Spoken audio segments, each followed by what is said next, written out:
Ja, PC Gaming Show als nächstes auf dem Tacho. 30 Sekunden haben sie noch, ganz schnell reingehen. Tonsorti anmachen. Ganz wichtig, der Ton und die Qualität. Die Qualität ist nicht automatisch. Wer will denn bitte automatisch machen? So. In 15 Sekunden geht's los. Was erwarte ich? Nichts. Weil wenn ich nichts erwarte, dann geht's mir gut. Ich muss mal kurz mein Bändchen ein bisschen umpopeln. Ich weiß nun, also PC Gaming Show war eigentlich, letztes Jahr war es anstrengend. Ich glaube, das waren 4 Stunden am Stück. Ich habe auch gedacht, das haben sie nicht mal alle. Hauptsache die goldene Gala machen. Wie lange es dieses Jahr dauert, keine Ahnung. Wir haben die Future Game Show nicht gesehen und die Hosts haben gesagt, es kann gut sein, dass hier einige Sachen gezeigt werden, die man da schon gesehen hätte, die wir uns im Endeffekt gleich dann nochmal angucken werden. Habe ich hier eigentlich volle Lautstärke? Ja, habe ich. Dann ist das jetzt so. Dann ist der Stream allgemein ein bisschen zu leise. Ist ja nicht schlimm.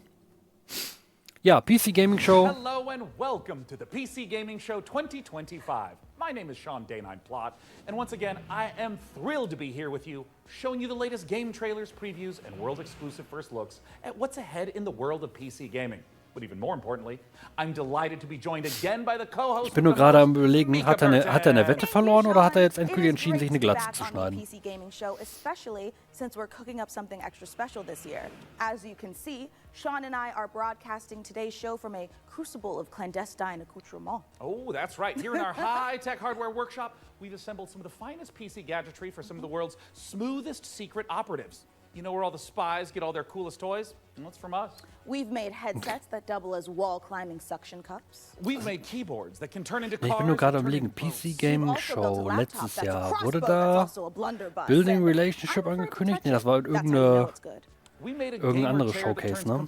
Das hat mir dann... PC Gaming Show letztes Jahr war so anstrengend, war so viel und jedes Mal... Well, that's what they want you to think. Regardless, we're in the process of using every ounce of our high-tech, top-secret, burn-after-reading black books engineering at our disposal to build what we call... the Rig. Ooh. The Rig is a top-of-the-line AMD-powered gaming PC, and it could be yours. Because after we build it here today... Achso, das gehört übrigens auch dazu, die verlosen jedes Jahr am PC. Also wer Bock hat. That'll happen a bit later. Right now, let's kick off the show the PC Gamer way. With 3, count 'em, 3 world premieres.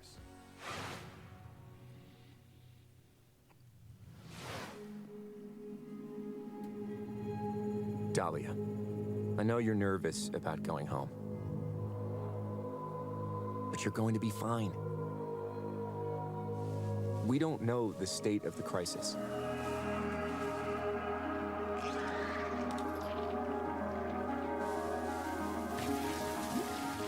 But a job's a job, right?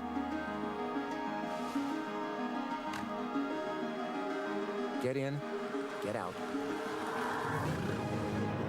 Don't get sucked back in.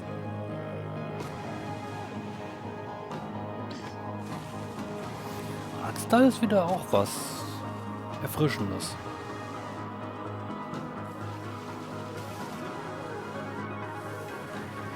Cell Shading nur halt mit sehr viel, weiß nicht, sind das Pastellfarben? Remember, D, it's just a job. Ambrosia. Ich könnte schwören, es gibt einen Titel schon, der ist Ambrosia.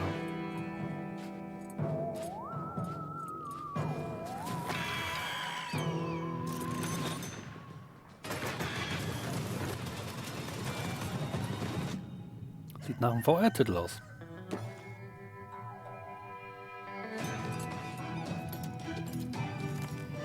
Sieht man hier auch Gacha Game Previews? So schlimm wie bei Sony mit oder bei den hier Summer Game Fest, glaube ich nicht. Dafür könnte man eventuell vielleicht einen Einblick kriegen in, wie hieß es dann normal, von ehemaligen Entwicklern von ehemaligen Leuten, die mal bei Blizzard waren, die jetzt irgendwie Blauer Gigant heißt oder so. Entschuldigung.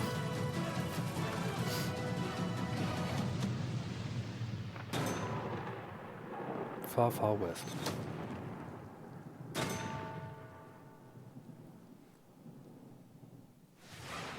Oh.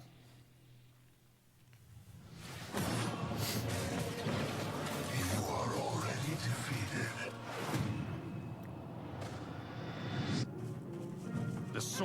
ghost. Dungeons and Dragons. Neverwinter. All these places will be consumed. They call you the Shard Bearer, a piece of Gith's blade within you. The only one who can help us defeating the King of Shadows. Bring in the accused. Der vom Hausmeister aus Blizzards Nachbargebäude. Entwickeln sie etwas, was aussieht wie StarCraft, aber nicht StarCraft heißen soll. Deswegen heißt es einfach nur Gate Tüllelö. Ach, keine. Der schlecht gemachte Xbox-Controller, gucke ich jetzt auch einfach mal drüber hinweg.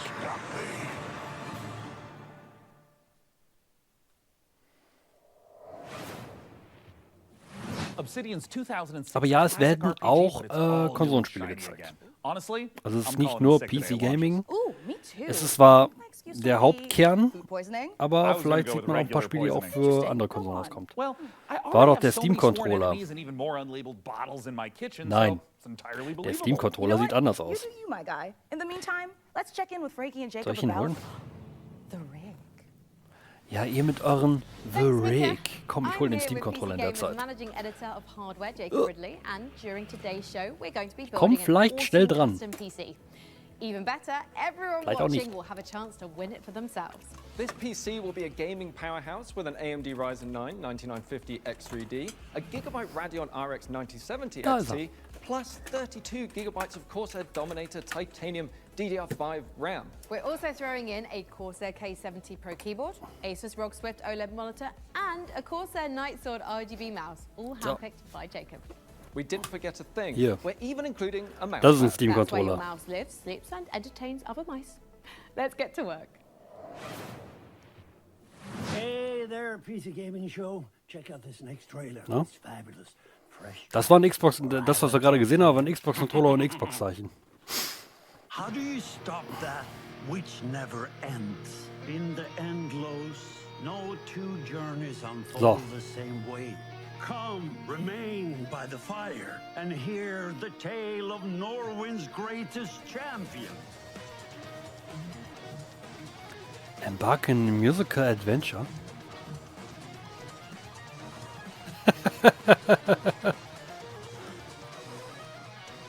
Das ist dumm.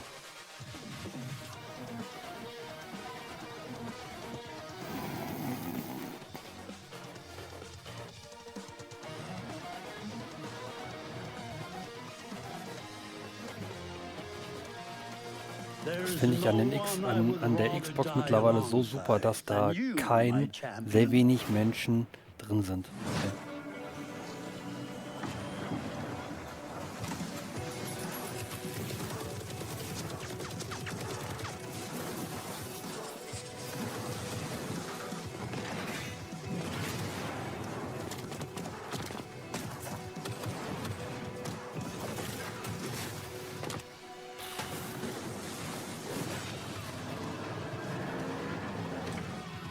Das ist noch dasselbe Spiel. Es ist so schnell, dass selbst der Stream bei mir blockt.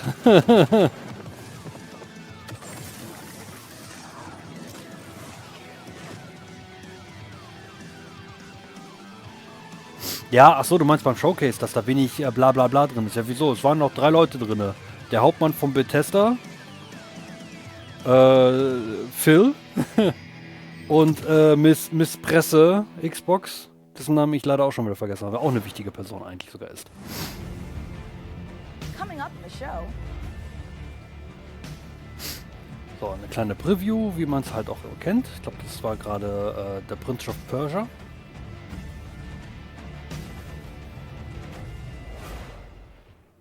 Hello, please help me. Ja, sowas von. Ja, und das ist jetzt wieder das, was ich meinte. Da werden wir werden da viele Sachen sehen, die wir bereits schon gesehen haben. Hier zum Beispiel Ratatan.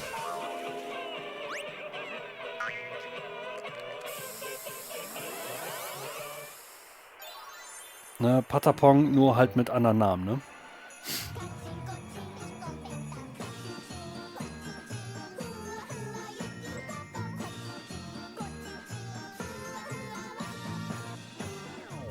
Achso, das war die Präsidentin?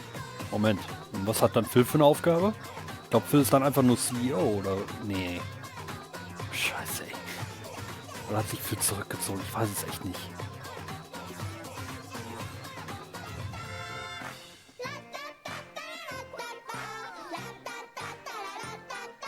Ist schon mal auf der Wishlist. Nice. Das ist doch cool.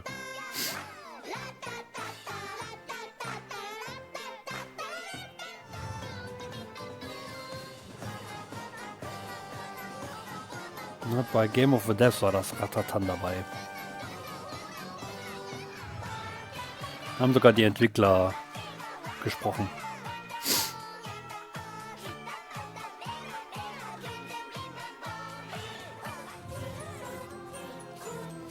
Aber im Endeffekt ist es leider der gleiche Trailer.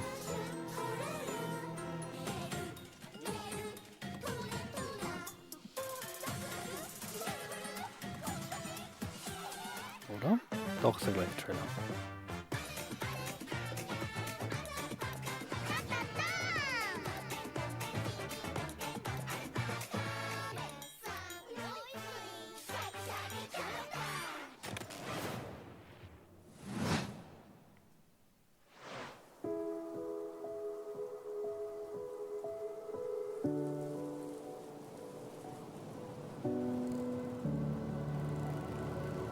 Achso, Phil ist der Chef darüber. Alles klar, danke.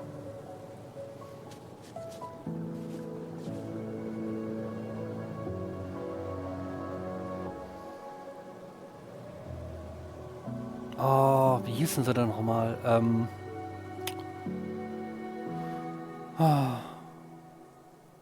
Mumkins, genau, das war's, was ich gesucht habe.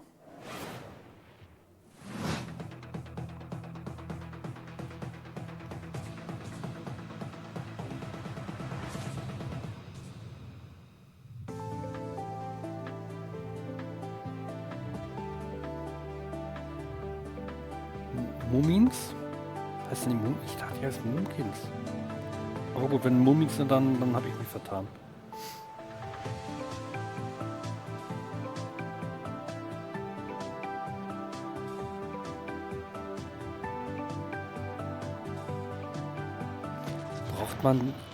Braucht man ein Batman Arkham-like Game mit Darkwing Duck? Solange Darkwing Duck nicht permanent in seinem Auto durch die Gegend fährt oder mit seinem Jet, ist alles... wäre es cool. Die Frage, ob das funktioniert.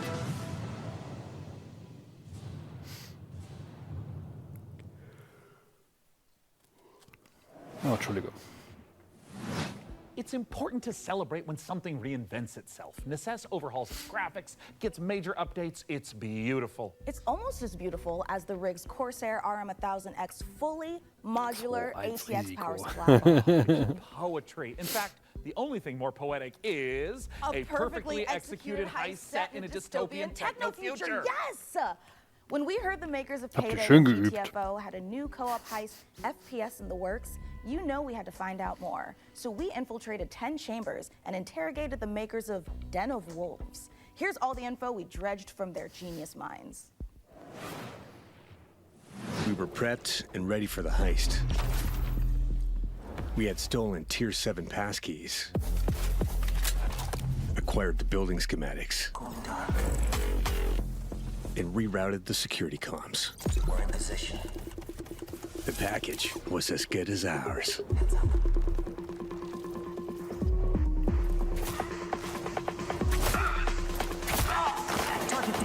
Every variable accounted for, but we fucked it up anyway.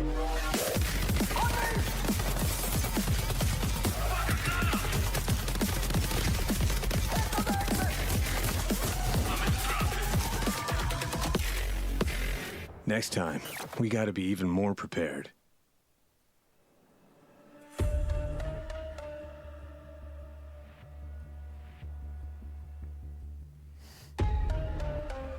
Um ehrlich zu sein, ich habe mir jetzt noch nicht mal angeguckt, beziehungsweise ich habe noch nicht mal aufgepasst, wie der Titel hieß. Oh Mann, ey. Den of Wolves is a first-person shooter, four-player Ach, co-op irgendwas mit Wölfen, sehr taking gut. place in the future. We focus a lot on player agency, story, and keeping the player on their toes. Das war, ich weiß gar nicht, war das? Doch, das war bei Day of the Devs, wo am Ende sogar die Trailer gezeigt worden sind, wo der Titel im Trailer nicht drin war, wo du dann dachtest so, und wie heißt der Titel jetzt? Bei Neverways, glaube ich, passiert. Den of Wolves. Balls to the wall. Den of Wolves is stepping back into our payday roots. The big difference is, of course, the sci-fi area, where we can play around a lot with design. The freedom we have with this sci-fi space is a bit terrifying, actually, because you can go nuts, basically. We've actually told ourselves to not try to over-design stuff, but not limit us creativity. So designing the Midway City from the start, we knew we wanted big mega-structure buildings to actually place our levels within and be free of how big levels we want them to be. It's this very large city arising from the sea. You want to look out at the city and see, like, okay, so this is a living, breathing city and it works.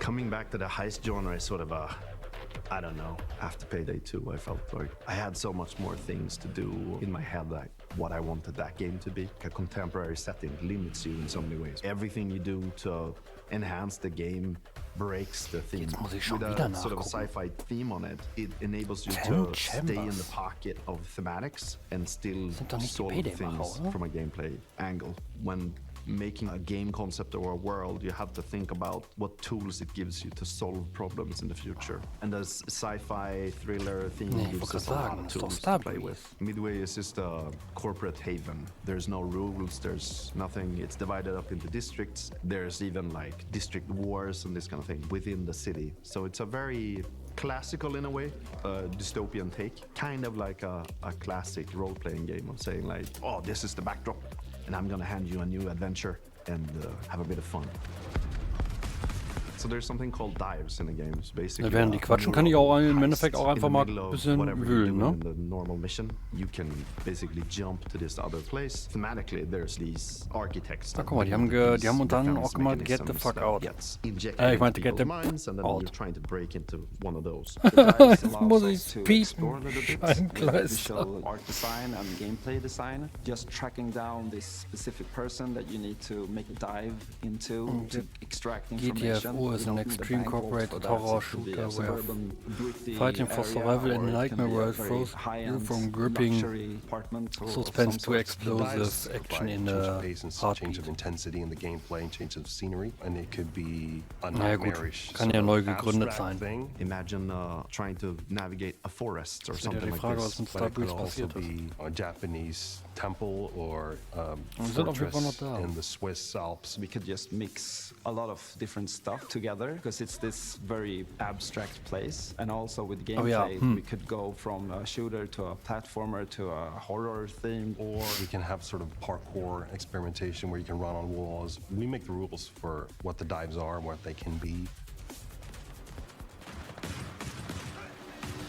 The heist fantasy in general maps really well to game psychology. I'm a psychology-driven game designer to a large extent because we want to motivate you to keep playing, and also like what are we stealing and what's the economy of the game. And I'm not talking about getting people to spend more cash. It's what's the drive of the game. And I think building new things or crafting things is a very interesting area. A good example would be like this thing we did for Payday where you would craft masks and this kind of thing. Yeah, we're going back to the masks. I've heard people tell me before like, oh, GTFO and then it's a masks game, right? I'm like, really? Yeah, maybe it is. But we wanted to make something different. Like we didn't want to go fully masculine, maybe doing, you know, these big skull masks. Like we don't want to limit us to not do it, but with the mask we have now, we actually wanted to bring some feminine, some sexiness, you know. So one of the inspirations we actually had was the Keira Knightley pout that she has, and there's also like these Japanese theater demon masks with Hannibal Lecter type of style. So as in the dives, you know, we could basically make anything. The masks are this expression to allow them to expand the world inside of themselves. So finding designs where they don't really know where to put it, in what categories, we try to hit kind of a sweet spot there. This is gonna be a high-paced, intense, and a very fun collaborative game. Playing together with friends is a beautiful thing, right? Especially when we have these situations where shit hits the fan, we panic together and try to solve it. So if you put 4 people in a room and they play it, and you start to hear the voices go up, and they start to be loud in the room, then you know, like, yeah, it's something, you know? If you want to find out more about Den of Wolves, head to our Steam page and make sure to wishlist now.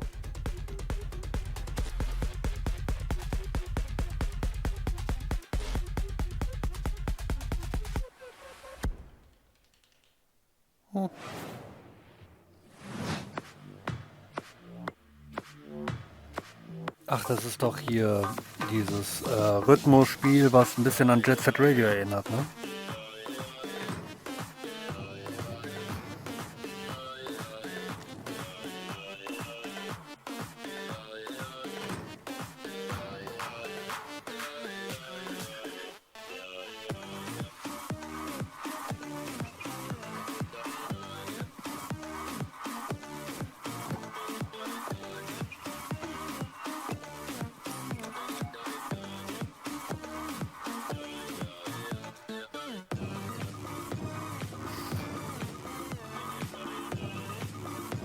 All System Dance, genau, das war's.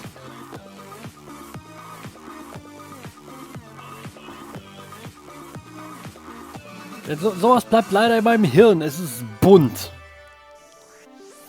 Und unique. Bleibt hängen. Aber der Name fällt mir am meisten nicht ein.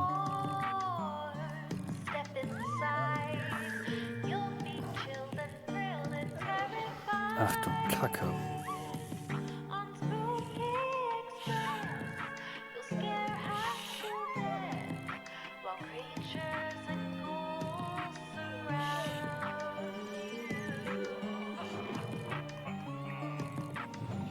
How about no? Zu was denn? Zu Den of Wolves? Oder zu All System Dance? Oder dieses Ding da. Spooky Express. Dance, okay. Frankie, this is my first time on the PC Gaming Show. Any advice? It's not that hard. Just show up on time, learn your lines, and don't cross me. Don't you ever cross me, Ridley. I will destroy you. Also, tea with honey is great for a scratchy throat after a long day on set. Okay. Want to rehearse the next scene? It's that silly one where I'm trying to detangle a bunch of headphone cables and you learn the folly of crossing Frankie Ward. I have powerful friends and a long reach. Or you could tell us about the next part you're going to install. Yep, let's do that, please. Right, the X870E Aorus Master has a few special features to make PC building easier. My favorite is this tool-free SSD slot. Press a button and the heatsink comes away. Then push down on the latch to install your SSD. No screw required, which means no more crawling on the floor looking for said screw when you inevitably drop it. Then there's this Wi-Fi antenna. This combines standard 2 Wi-Fi connections into one easy to install or remove connector. No need to screw anything in. Lastly, if you want to disconnect your GPU, hit the button in the corner and pull it out. Job done. Hä? Welcome to Evil Empire, where we've been working on the Rogue Prince of Persia's early access for over a year now, pushing the game way further than we ever imagined. I mean, just look at me playing. I'm happy, the team is happy, and our boss is happy. The Rogue of Prince of Persia, ne? Our 1.0 launch is fast. Finde ich schade, dass sie die Hautfarbe vom Prinzen geändert haben. Die war ja mal lila. Das fanden einige sehr komisch. Ich fand es eigentlich artstyle-technisch ziemlich geil. Aber ja, jetzt ist er nicht mehr lila.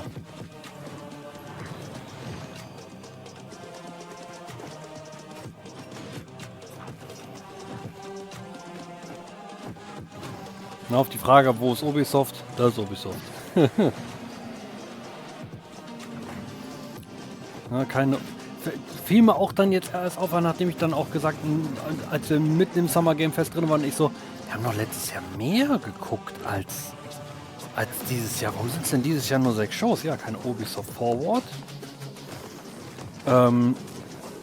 Die State of Play haben wir letztes Jahr mitgenommen. Gut, dieses Jahr war ich halt krank. Ich glaube, das ist Rook-like, weil es heißt ja The Rook, Prince of Persia.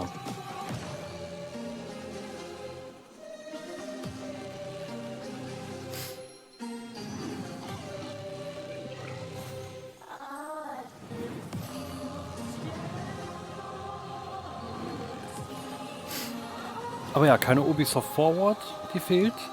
Das Limited Run Showcase gibt es dieses Jahr auch nicht. Also es sind sehr viele Showcases auch einfach ausgefallen.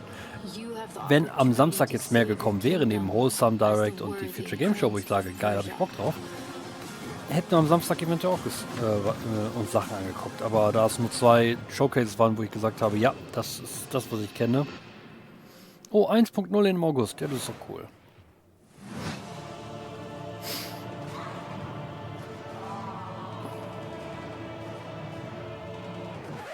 Yep, that's me. You're probably wondering how I ended up in this situation. We were the conductors of the train, tirelessly serving our passengers with kindness and respect. Excuse me, this is a conductor only Du meinst Last Crown dann? Prince of Persia, ne? Mit dem sehr schönen Look.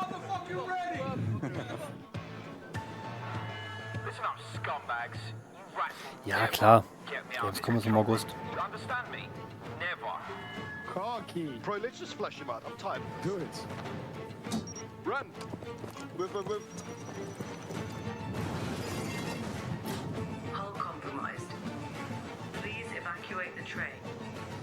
Those ungrateful mother... Bro, we can literally intercept the conductor, steal all his shit, and extract. Let's go.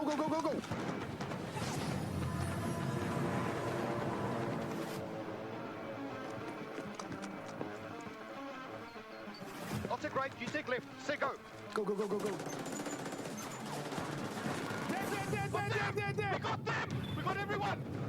Engine fall in 10, 9, 8. Carabao, we gotta move. 6, 5, 4, 3, 2, 1.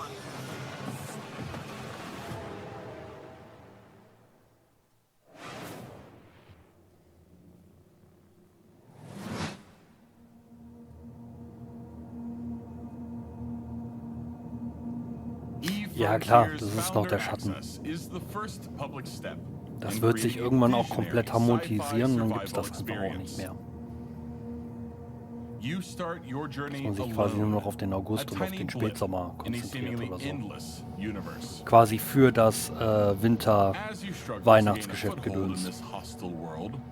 You can build rudimentary structures, improved ships, components, and more. Aber ja, mal schauen, was die Zukunft bringt. You'll begin to discover details about the universe and the ancient civilizations whose remnants still roam the skies. Ich gucke mir solche Showcases trotzdem gerne mit euch. Alleine gucken ist nämlich ziemlich traurig.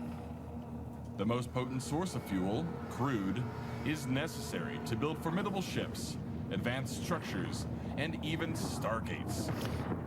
Von hier, davon habe ich in einem Podcast irgendwie was gelesen oder Smart gehört. structures are highly customizable and open the possibility for emergent gameplay only bound by your creativity. Founders have already created custom tournaments, specialized trading hubs, advanced security systems, and more. Are you ready Genau, to lose genau, Roka. Das yourself wurde auf der, on the auf der frontier? Xbox Game Preview gezeigt, das DLC.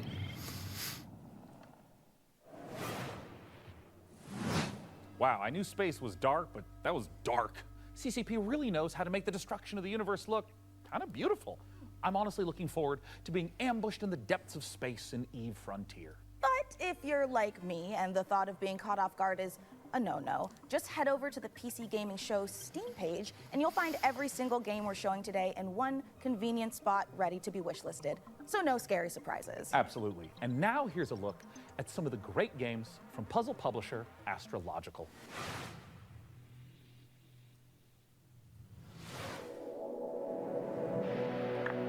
I'd say the days are blurring But what days? As for the isolation, I'm an introvert. It suits me. The contracts just keep on coming. 2 more rigs to construct. That will put me short in power. Gonna need more hydrogen generators. Good news is, I've managed to synthesize 334 litres of water in the last 24 hours. Now they want 200 litres of ammonium hydroxide. Rewards are good though. On completion, we'll finally acquire an electrolytic reducer. And with all that methane on level 2, that means methanol.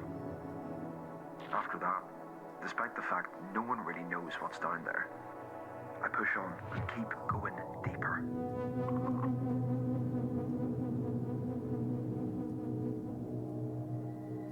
Okay, interessant.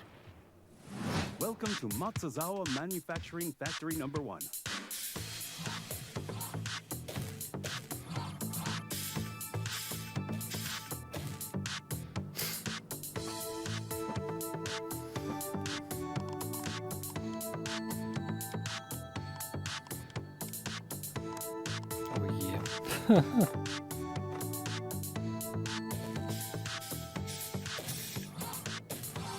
Ach du Heiliger.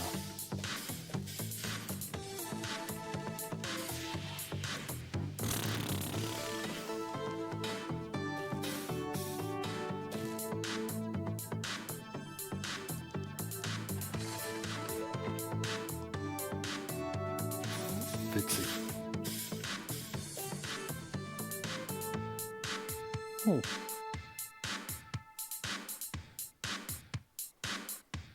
Kaizen, Factory Story. Das fand ich jetzt interessant.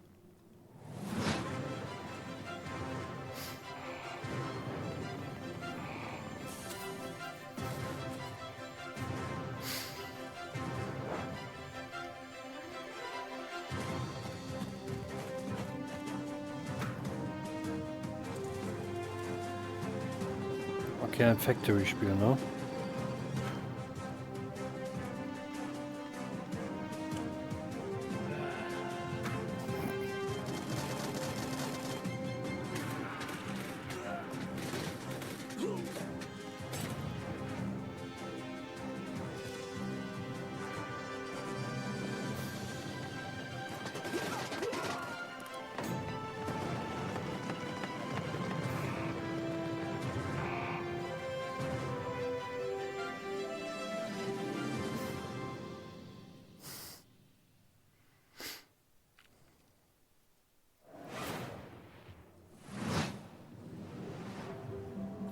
This is a factory in Modulus.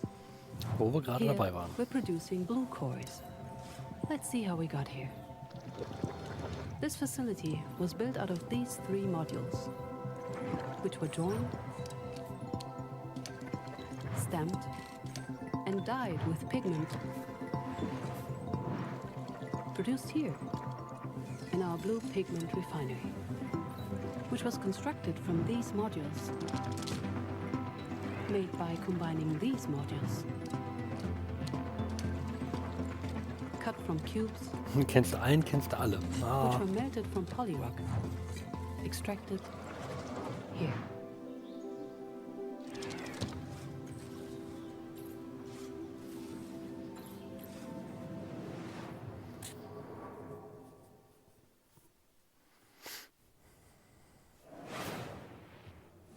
So, Jacob, have you got any quick PC building tips you can share with our audience? Here's one. You know when you accidentally drop a tiny little screw into your PC case and it just disappears? Oh, yeah, I hate that. Do you have some cool hack for quickly finding it? Nope. My tip is that screw is gone forever and you should pretend it never existed. Forget I asked about What? tips. What can you tell me about the Radeon RX 9070 XT you're installing? The Radeon RX 9070 XT is a hot ticket item right now, and for good reason. This is AMD's graphics division putting its best foot forward with an RDNA 4 chip that can go toe-to-toe with NVIDIA's GeForce RTX 5070 Ti. If you're worried about running out of VRAM, don't be. This comes with 16 gigabytes of GDDR6. That's plenty for gaming at 4K. Plus it supports FSR4, the latest version of AMD's upscaling technology, to help your frame rate.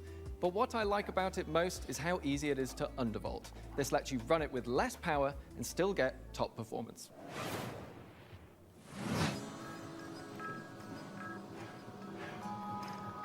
Bin ich froh, dass diese Sprachsegmente nicht so lang sind.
I know our odds. Maybe it's time to consider the easy way out. Ach, das ist doch das Spiel mit den Klonen, ne? Oder? Wobei, ich nehme es wieder zurück. 11-Bit. Hey, ich fast gerne hätte es geklingelt, aber nee.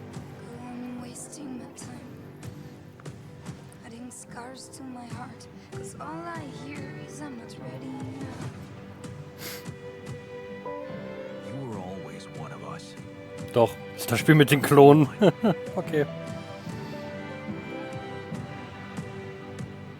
What if deciding, making choices was never anything more than just an illusion?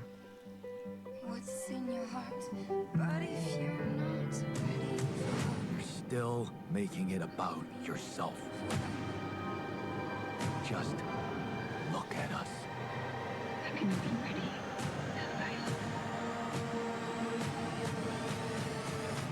I just wanted to find a way out. 'Cause soon enough we'll die. 'Cause soon enough we'll die. 'Cause soon enough we'll die. This is Pathfinder, Abomination Vaults. A hack-and-slash dungeon crawl where up to 4 players battle through a single massive labyrinth filled to the brim with monsters, treasure, and secrets. Customize each hero between 3 paths, inspired by 2nd edition Pathfinder. Or mix and match to craft the perfect hybrid.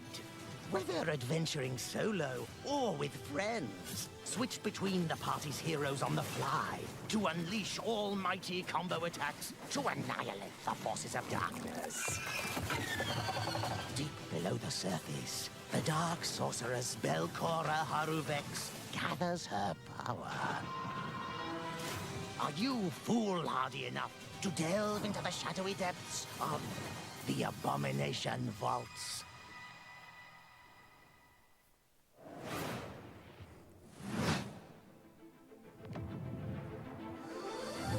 We meet again, little merchant. Still taking up the challenge of a double life. Oh, Moonlighter. Moonlighter 2 hat man auch schon one gesehen. endeavor and another. Two sides of the same precious Ich glaube, coin. das war auch Day of the Devs, wo wir es In gesehen haben. one life, you brave dangers, while in the other, you put your skills and hustle to the test to grow your store, As you chase that vision, you may pause and wonder, is this pursuit more important than its destination? That answer lies within you, little merchant. Computers aren't the only thing we build here at our hardware workshop. While Frankie and Jacob are working on the rig, Mika and I have been preparing some more elegant equipment for fieldwork, spy gadgets. See here, this might appear to be a standard ATX full-tower personal gaming computer. In actuality, every component is also an extremely cool spy gadget. Take, for instance, this CPU fan. In reality, Ninja Star. Huh, that did a real number when we tried it on an intern. Well, moving on. We have our range of hidden tasers. To the untrained eye, Ich würde den Cracky gerne in seinem Kabuff sehen, wie er mit den CPU-Lüfter-Rotorblättern rumschmeißt. In actuality, you guessed it, it's a taser. Hey, what about this? Is this like a hidden listening device, USB, or is it maybe a spy camera? That is, of course, also a taser. Don't worry, he'll be fine. Eventually.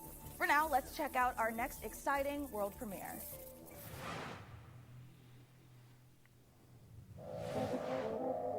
Können Sie nicht einfach davor sagen, ist alles Weltpremiere? Wahrscheinlich nicht, ne?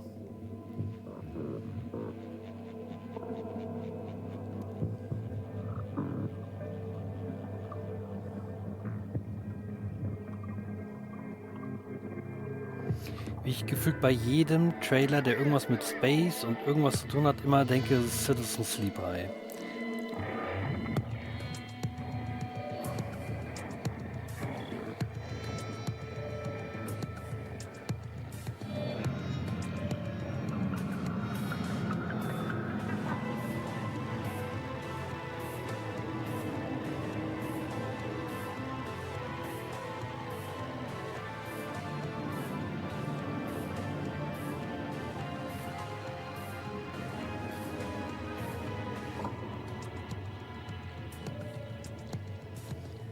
Trauma.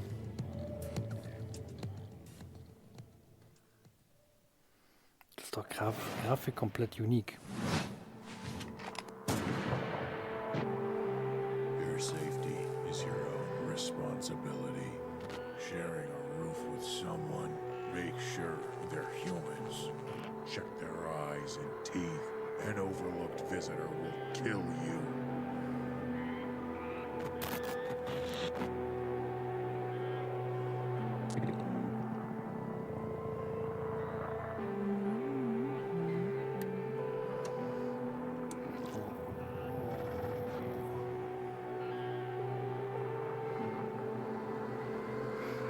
Humans, die mag keiner.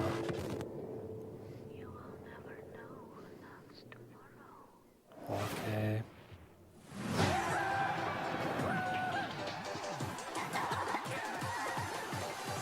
Hi, I'm Oscar, a solo developer, and this is my game, Botsu. It's an online multiplayer game where you control a ragdoll robot and compete in some very silly physics-based competitions.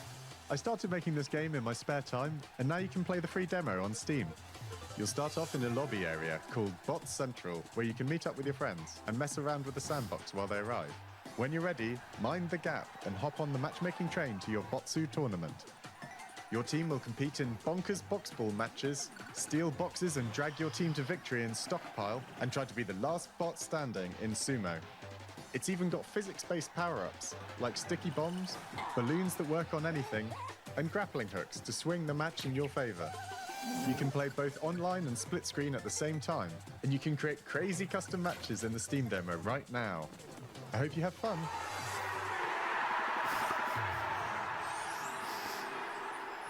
Oh, das ist witzig.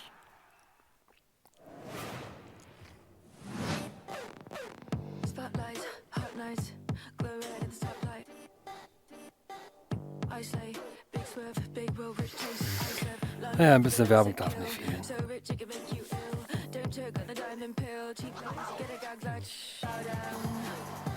bow down to the golden strand. Get in line, I'm an hiding man. Come close, yeah, I'll use what I can when I can. I will rate with a 1 to a 10. I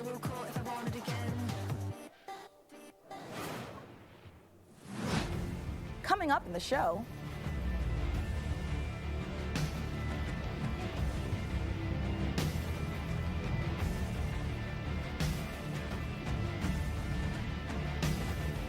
Oh, ein Outrun-Spiel. Ich bin interessiert.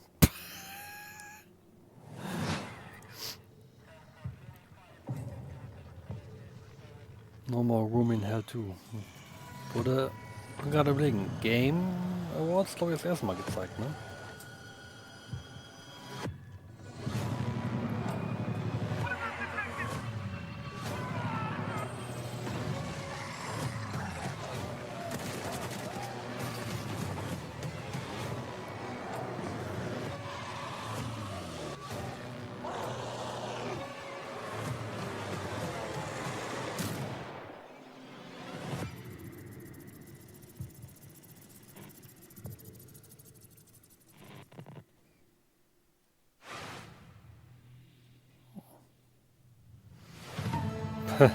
Resident Schniedel.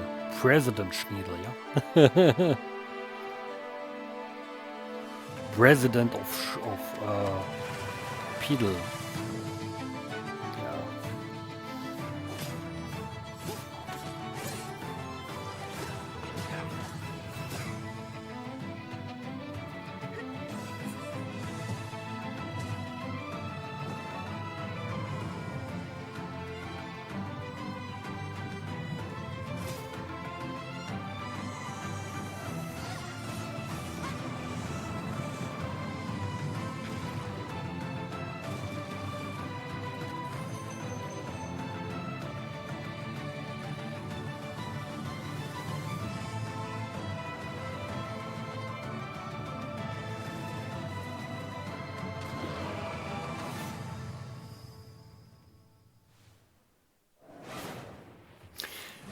What an amazing collection of games we've already seen. Mika, we are really turning up the heat this year. We sure are.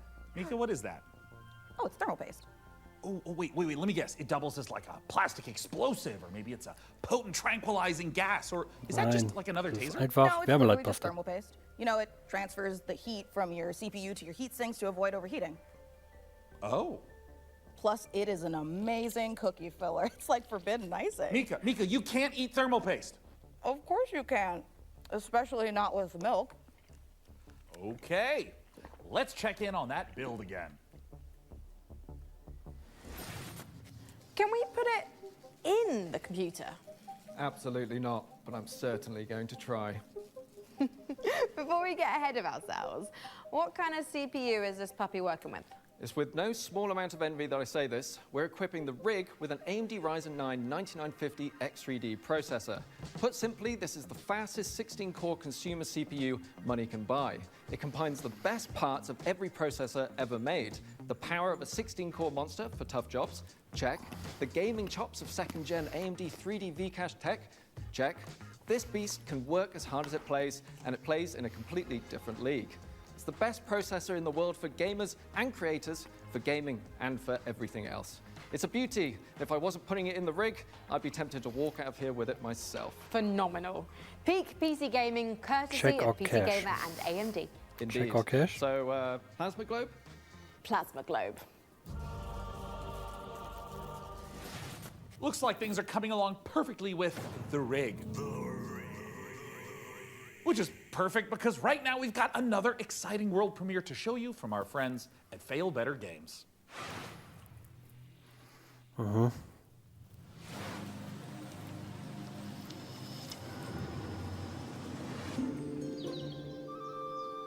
The village of Chandley is small, complicated, and everyone's got their own story. For 100 years, the practice of horticulture has been under a curse, making even the simplest act of cultivation unpredictable.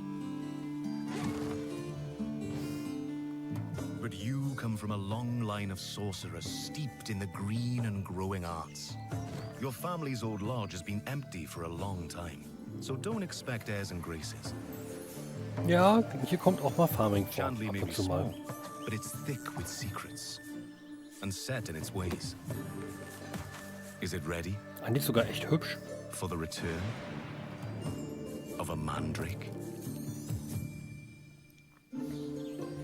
The Mandrake setting is based on British history and folklore. For research, we've walked in a temperate rainforest and visited an ancient coal mine beneath the Forest of Dean. It's a world where overfishing might cause a river to put a curse on you, and where you'll go delving for bright minerals in the forgotten deeps. Sunless Sea and Sunless Skies did have some light cannibalism in them. You can't eat people in this one, but that doesn't mean that it's safe.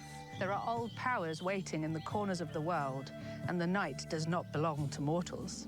If all of that sounds good to you, wishlist Mandrake on Steam right now.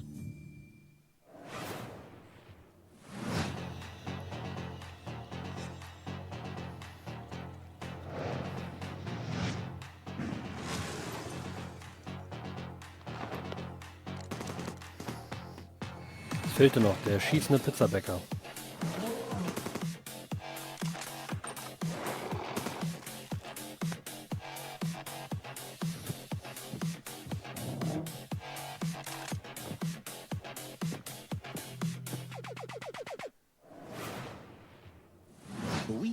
Sehr sollten wir Zukunft meinen. Ach, das ist doch hier Demonschool, oder? Get a new assignment. Fight some guys using tactics. Check your diary. Tuesday, investigate a spooky classroom. Gain a rival. Fight some more guys. Find a dog. Wednesday, romance your friends. Kick an egg. Fight those guys. Thursday, follow some blood. Track down a missing sandwich. Pull a new friend out of nowhere. There's guys. You fight them. Friday, find a cursed dog. Learn a terrible secret. Fight a Das Thema hat es doch nicht auf deiner Bingo-Karte. Ja. The weekend. Sing karaoke, race beetles, rinse some tapes, and generally just relax. Muss leider zugestehen. That's 1 week down, many to go. Weiß ich halt nicht. Demonschool, an RPG with tactical battles right now. Weil ich mag dieses Persona-esque gerne, aber ich hasse Taktikstrategie. Ich kann damit nichts anfangen. Ich habe noch kein Fire Emblem durchgespielt. Und ich finde die alle, ich spiele sie und dann denke ich so, This video will introduce you to your unit and its sacred directive, the preservation and propagation of the human species. After global hydrosaturation, Earth became uninhabitable. Humanity moved to orbit, but reproduction in space proved impossible. Moses responded with the Human Seed Program. Cryogenic embryos are grown to maturity in surface-based Lazarus pods, then transferred to orbital colonies for immediate workforce integration. Your caretaker unit manages every step: retrieval, growth, and orbital transfer. Caretakers maintain surface facilities, build autonomous power systems, and adapt to any anomaly, from environmental failure to unauthorized presence. Enjoy the rest of your assignment, and remember, every seed you plant shapes humanity's future.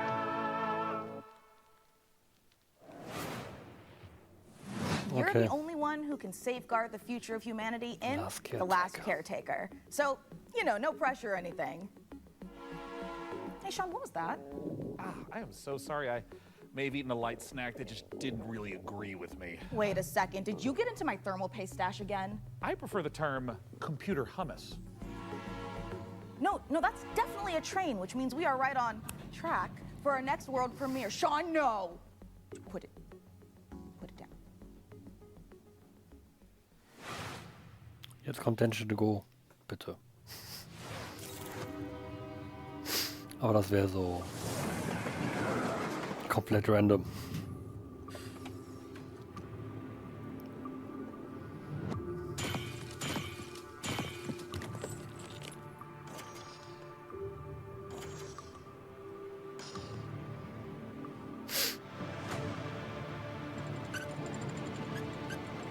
Okay.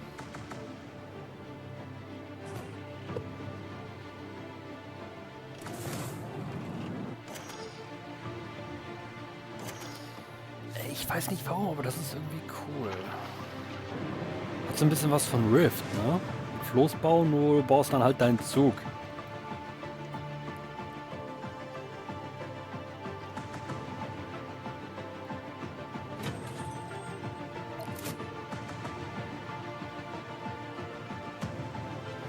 Aber damit bleibt die Frage, was war zuerst da? Die Schiene oder der Zug?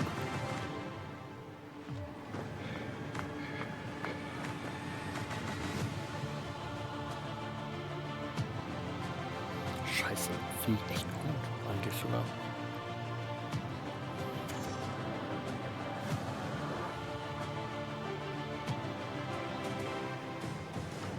Der Typ, der die Schienen gelegt hat. Railborn. Das war mal... Das fand ich jetzt interessant. Werde ich spielen? Wahrscheinlich nicht. Na, ich sehe schon kommen, ey. Konsole AD. Hallo PC.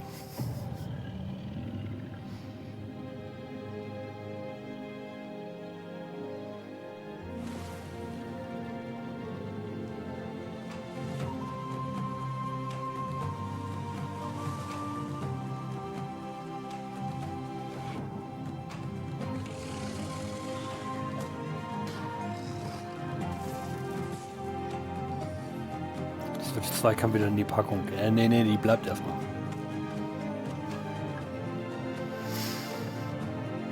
Ey, ihr sagt doch die ganze Zeit, ich muss irgendwann ins digitale Zeitalter gehen. Aber dann gibt es halt für mich auch nur einen Launcher. Eine Möglichkeit zu daddeln. Und das ist dann halt auch einfach der PC mit Steam. Weil Steam ist, glaube ich, der älteste Anbieter von digitalen Spielen. Das muss man auch einfach sagen. Und selbst da laufen die Spiele, die ich damals im ersten Humble Bundle gekauft habe, laufen sogar noch auf den Rechner. Was mich nur beim PC ankotzt ist, du musst immer selber noch Hand anlegen, weil sie laufen direkt am Anfang nicht. Ja, oder sowas, ja.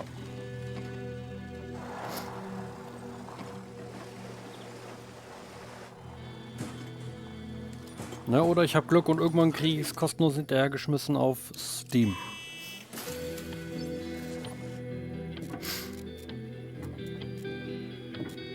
Für mich auch der Fall. Auf Steam habe ich auch schon, auf Epic habe ich auch schon verdammt viel. Einfach nur kostenlose Spiele. Ich glaube, bisher habe ich nur eins gespielt und das war hier basierend auf das Brettspiel hier Terraforming Mars.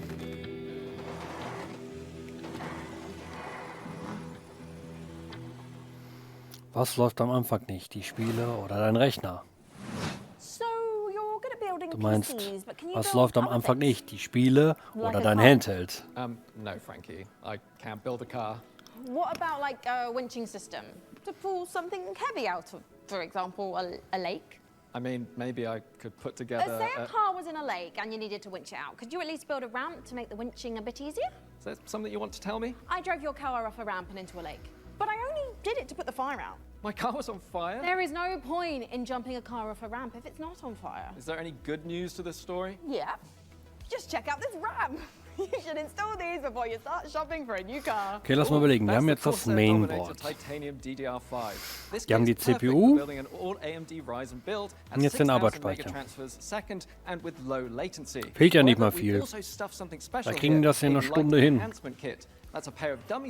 Bitte lass das Event nicht 2 Stunden gehen. This is a great solution for an AMD build, as it means you can stick to the more reliable slots on the motherboard 2 and 4 while looking the part. It also pairs nicely with our Haven 420 case, which offers thermal optimization through its central GPU airflow that sits Aber within ich erinnere mich gerade, letztes Jahr bei der PC Gaming Show hat mich auch ein Titel fasziniert und das war Star Trucker. Oder Space Trucker? Ne, es müsste Star Trucker gewesen sein. Nee, die bauen erst in 2 Stunden. 523 bei Epic, keins gekauft. Ja, ich müsste jetzt nachgucken. Komm. Was passiert hier? Wie sieht es dann bei mir aus?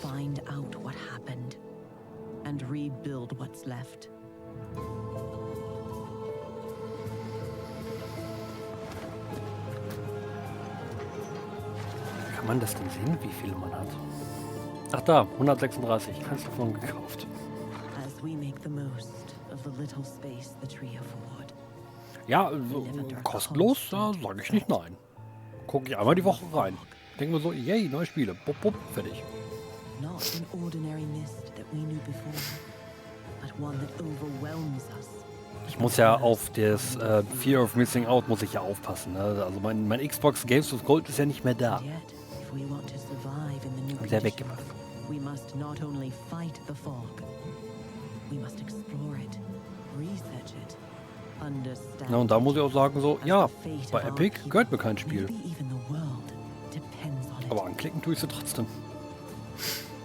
Ja, aber Prime verpenne ich immer. Irgendwie nie auf dem Schirm.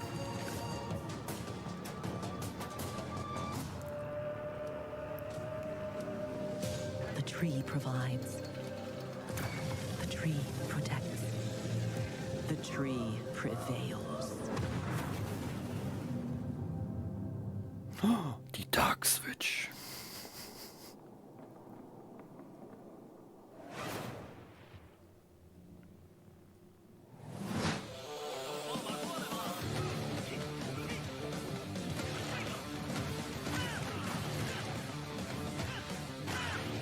Okay. Fist of the North Star nur in schnell.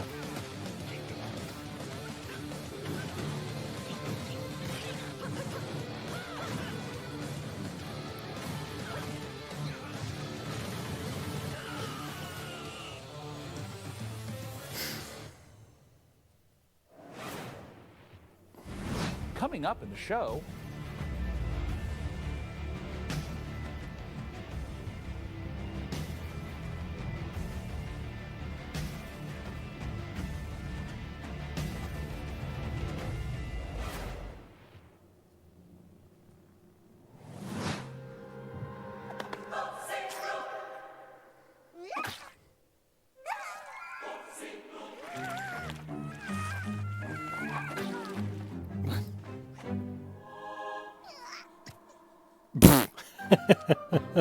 Your cult is waiting for prophets to lead them. Convert the feeble-minded. Learn the occult. Spread the mighty one's influence. Find power in the god of your choice to bring the unseen depths to the mortal world. Now go. Vanquish the opposition. Burn the non-believers. Indoctrinate the uncivilized.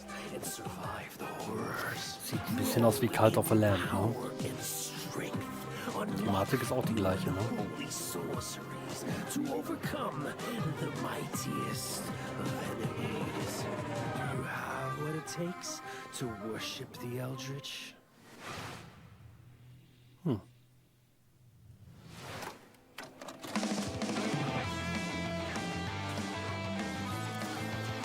Ach, das ist irgendwas mit Gates. Wie hieß es da nochmal? Oh Gott.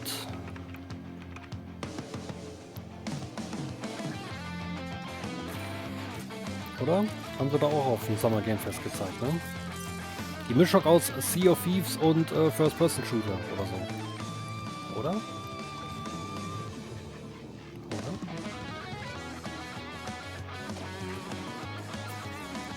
Ne, ich glaube, ich hau's komplett durcheinander. Das ist ein reines Flug-Action-Game. Okay.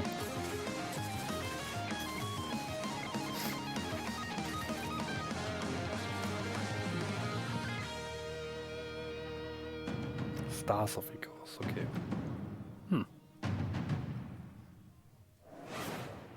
Eine Weltpremiere, kannst du nicht wissen. Ach ja. Wobei Jeff Keighley ja auch gesagt hat, dass Kojima noch nie auf einer Dings war. Und ich habe es immer noch nicht nachgeguckt. Auf dem Summer Game Fest. Und ich habe es immer noch nicht nachgeguckt, ob die Aussage wirklich stimmt. Which is why I am pleased to present, in an attaché case full of throwing knives and tear gas canisters, the latest intel on Bond. James Bond. So we sent our secret agents to see what's happening at IO Interactive.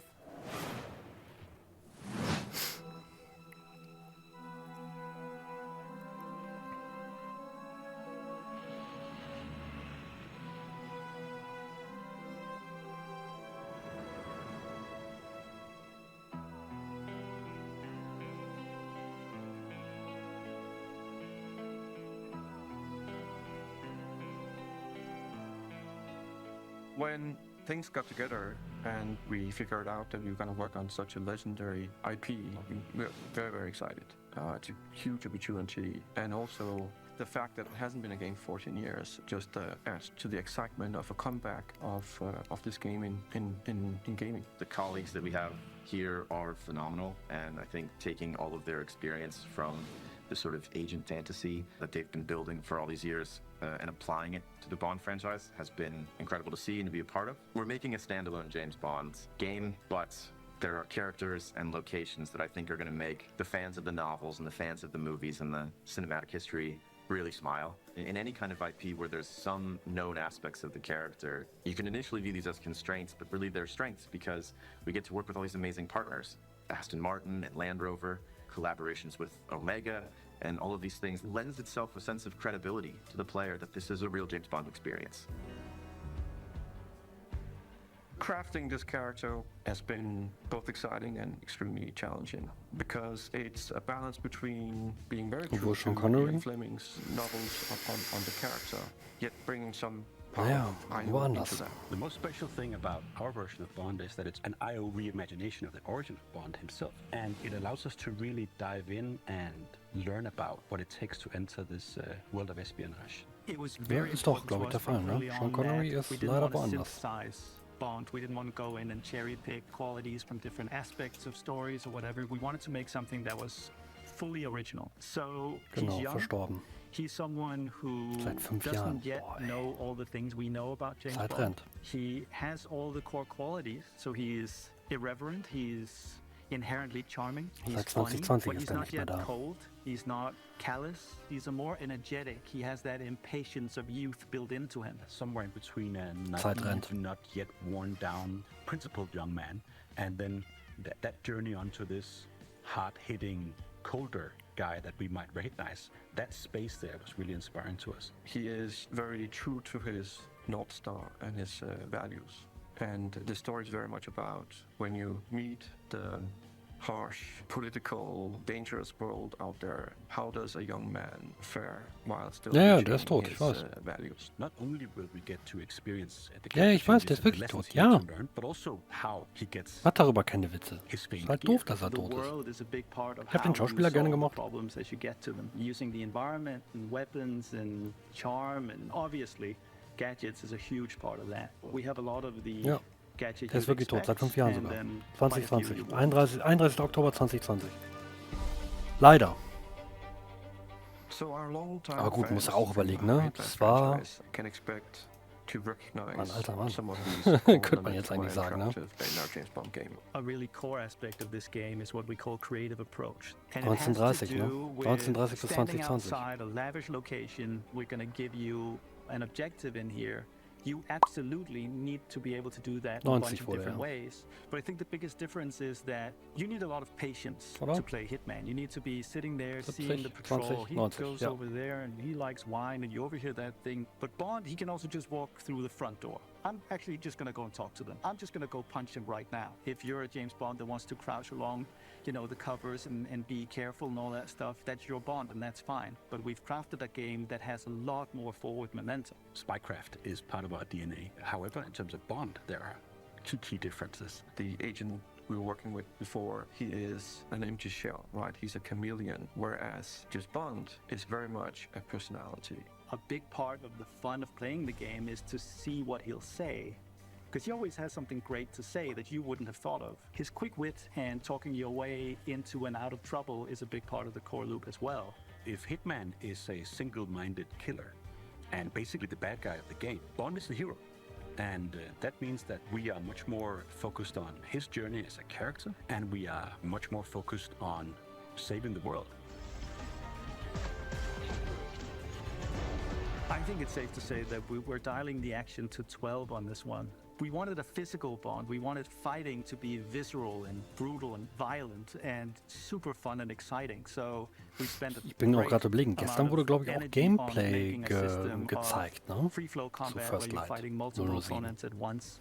You can grab them and Muss ich auch noch punch them and nachholen. throw them into each other, use the environment. We really did strides and upping the dynamism, the kinetic feel of the combat. Be that Ist also the Hitman mit combat Chaos. and Ja, shooting and perfectly seamless in and out between that. It's very, very exciting. We as a studio and as a team have evolved Könnte a man lot nicht to sagen, do ne? top class action, spectacle moments and spectacle situations, all interactive. The situations you get into are absolutely wild. It's because that's the 360 experience that our fans deserve and expect from a Bond experience. And we've really pushed our engine to sort of bring on this higher level of spectacle and fidelity to the game. This production has pushed our internal tech beyond, like miles ahead of what we were able to do before. Depicting these beautiful different cities and locations, exotic types of vehicles, not just normal vehicles. So take everything we know, but also evolving with technology to deliver an experience that is more advanced than we've ever done before.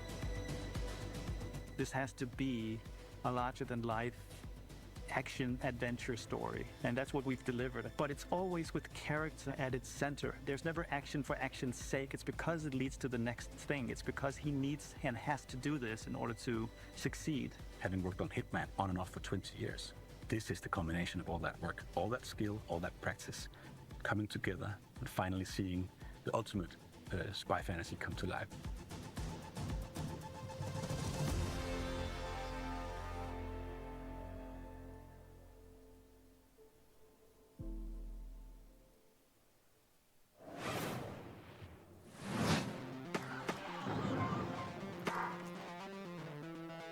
Bin ich sehend. Oh Gott.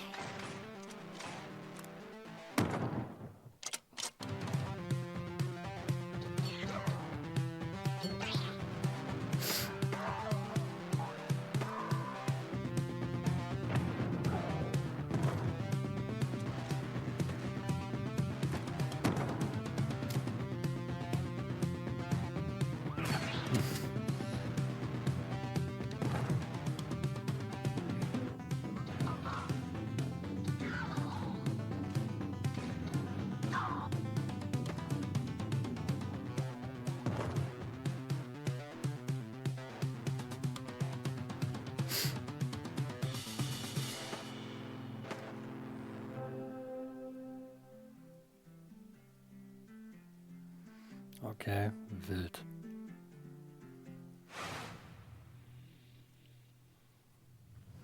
When the world ended, we shielded our city. Safe but trapped, we endured. Until now, until you, time traveler. Only you can shatter our chains, guide our armies, defend our kingdom, propel the evil hordes. Rebuild what the enemy shattered, and restore the might of our city. The lands of Bastion still whisper secrets. Relics of power waiting. Gibt es ein Hades 2 Date? Ein Release-Date für 1.0? Keine Ahnung, ich glaube, ich habe irgendwo quer gelesen, dass es wohl auch dann erstmal konsolenexklusiv für die Switch 2 kommen soll. Da habe ich auch doof geguckt, nicht so, hä? Und da kaputt.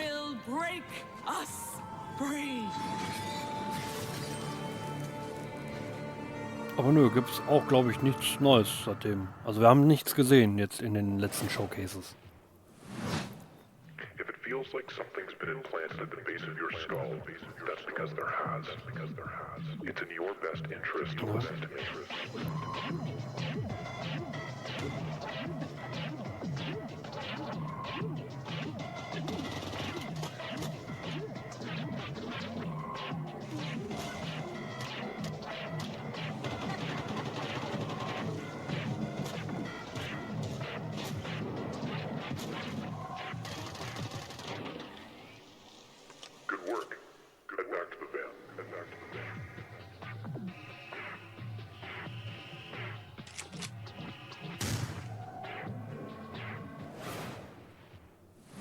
As you can see, we are running a fine-tuned engine of gaming goodness. Oh, speaking of, Sean, what's going on with the rig? Let's find out. Frankie, Jacob, status report? We're doing great down here. Jacob is about to fill us in on what we're installing next. I'm just wiring up everything with our Gigabyte Aorus X870E motherboard. It's got a suite of features for Du hast gefühlt noch nichts getan. and it's built in thermal armor. Selbst der Cracky ist schnell am Basteln. X3D rig running great without running hot. Wobei ich kenne And als of course, PC-Bilder ja our nur die GPU, Knacken. the Gigabyte Radeon Aber RX 9070 XT with RDNA 4 architecture and 3rd gen AMD ray tracing tech for competitive 4K performance. Awesome. And for those of you who want to speed up your own PC build, I've got a technique I always use. A montage. A what? A montage. oh, jetzt fangen sie endlich an zu bauen.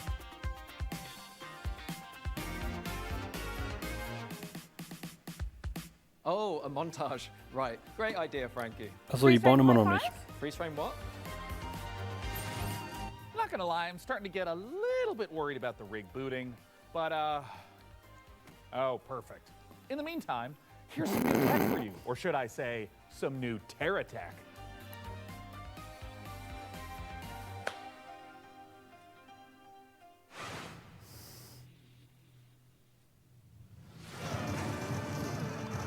Hast du es eilig? Ich gucke ab und zu auf mein Handy, ob ich irgendwas Interessantes noch nebenbei finde. Aber nö, leider nicht.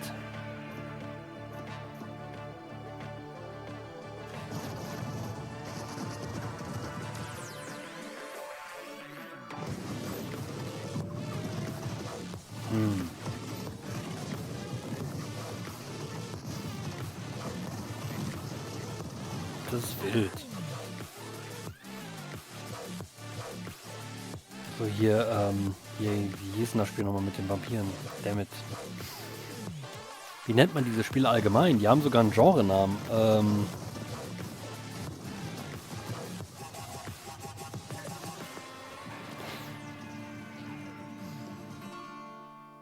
Das ist witzig.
People can fly. Ah, okay.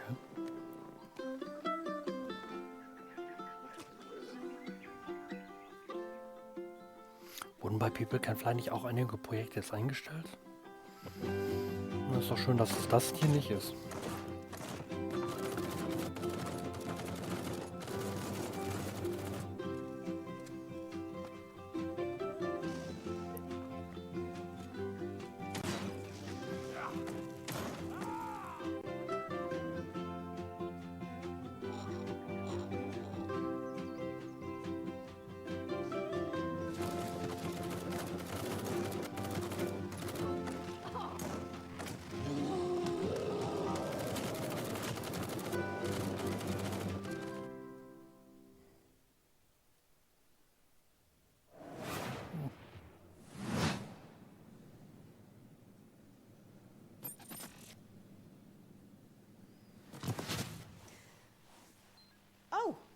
Jetzt verstehe ich die Frage mit, hast du es eilig wegen dem PC bauen? Ja. Friend stopping by, but don't tell the folks upstairs.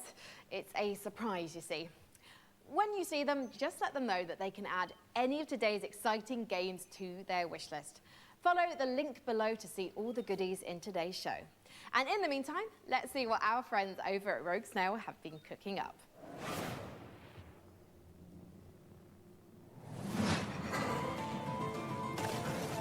Meu Deus. Perdoe essa pobre coitada. Que de joelhos rezou bocado, pedindo pra chuva cair sem parar.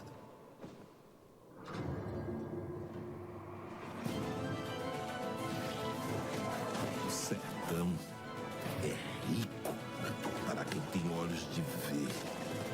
Não é lugar para vocês.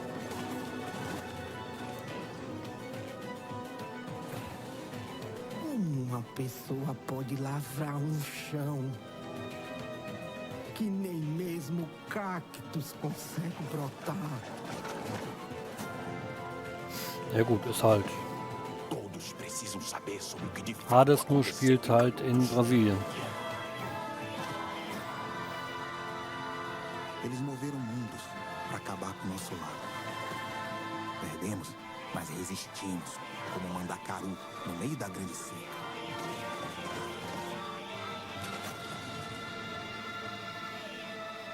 Eles vão nos massacrar novamente, Pajinho.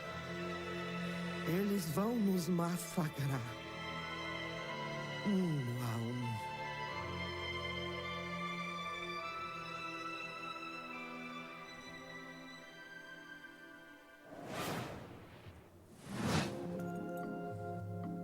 First, aggravated vandalism. Oh Gott, okay. Then theft. And worst of all, you've tried to flee.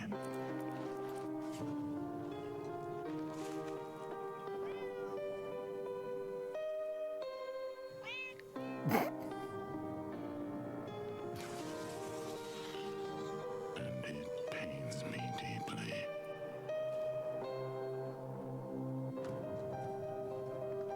But a lamb that's always lost.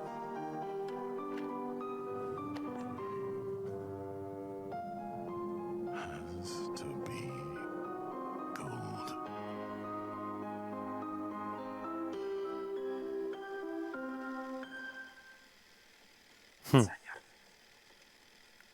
Interessant.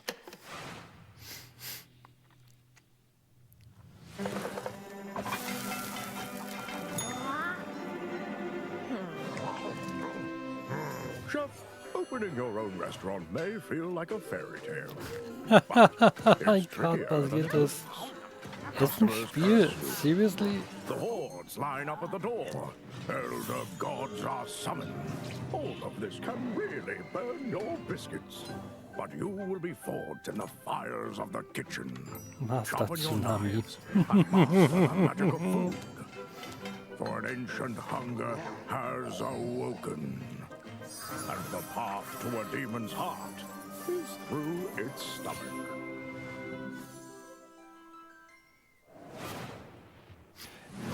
Hey, let's check in on how things are progressing with the rig. And make sure there aren't any saboteurs in the mix. Hey, Mika, how are the kids looking down there? Oh, it's not looking great. They're hooking up a... Oh my God, they're hooking up the PC to a printer. No, printer, it's too dangerous. I know. told them the rig is way too valuable to be anywhere near a printer. I know. We have to stop them. No.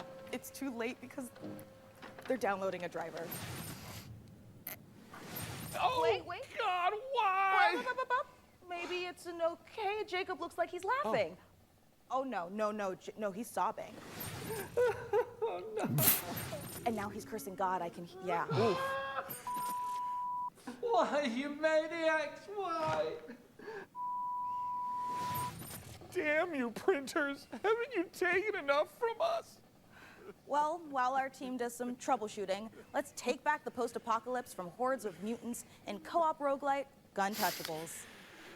Anstrengend. Aber nur permanent Trailer durchlaufen lassen kann man ja auch nicht, ne? Aber es ist halt anstrengend. Die waren aber auch schon jedes Jahr anstrengend. Es gab mal eine Zeit, da war die PC Gaming Show toll, weil die dann so eine kleine, ja, so ein bisschen Geschichte erzählt haben. Aber irgendwie ist das Einfach nur peinlich. But your enemies are getting upgraded too, and that's where things heat up. So get ready to blow stuff up and smack stuff with a shovel and shred stuff with a bone saw. Da haben sie halt mit den anderen Showcases, bis auf Survival Jeff, is about sticking together. einfach ein bisschen It's about besser. getting badass guns and even more badasser upgrades. It's about killing whatever this thing is. Because here in the apocalypse, you're up against Aber das können die halt nicht machen. Die können halt nur 3 Clipse zeigen und dann ist der User vor der Glotze auch erstmal komplett durch. Dann braucht man so ein Segment, wo man durchatmet oder eventuell auch mal Pipi machen geht. Und dann geht's weiter.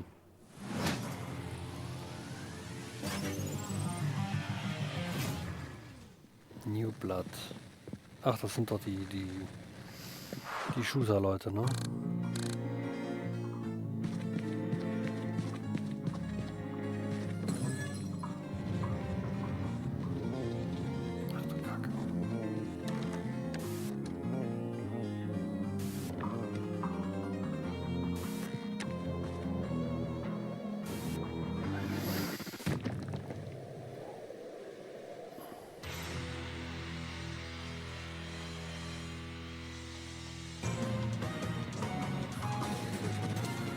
Wie die Spiele ausgewählt werden und so, weiß ich nicht. Ich weiß auch leider nicht, wie die anderen Showcases laufen, die jetzt nicht Xbox State of Play oder Nintendo Direct heißen.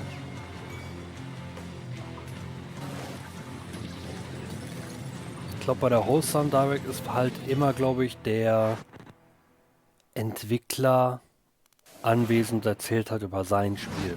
Coming up in the show.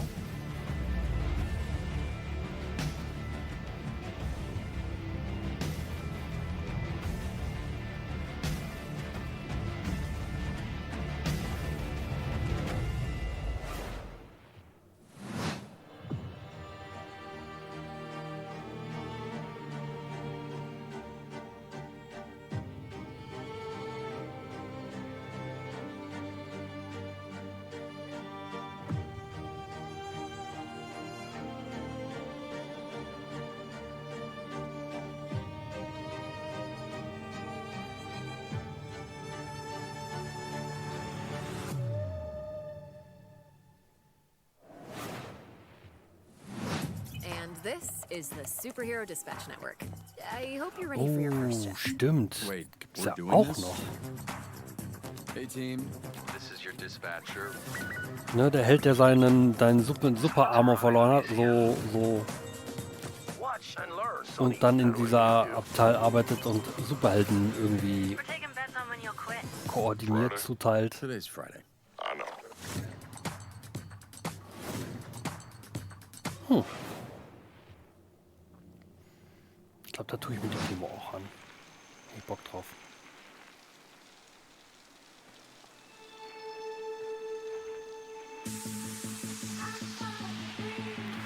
Das kann ich dir nicht sagen, Monty, wie das da funktioniert. Mit Finanzierung und hast nicht gesehen. Ich glaube, die Indie-Entwickler sind, glaube ich, froh, wenn über deren Spiel allgemein berichtet wird, damit die nicht komplett untergehen in dem Markt. Deswegen gibt es ja so viele Showcases, die sich dann spezialisieren. Wie zum Beispiel die Wholesome Direct, die sich halt nur um Cozy Games kümmern. Da hast du dann aber auch wirklich nur Spiele mit Thema Cozy, die dann auch in so einer Direct zum Beispiel komplett untergehen würden. Ich meine, in so einem Showcase komplett untergehen sollten.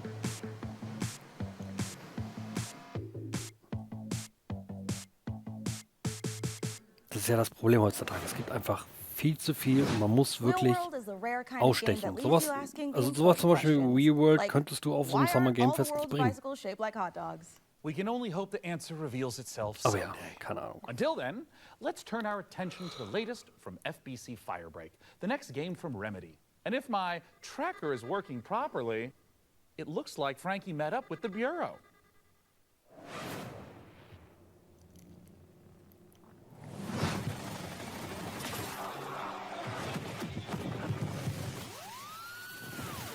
Das ist doch das Multiplayer-Spiel, was in der Welt oder Spielwelt von Control ist, ne?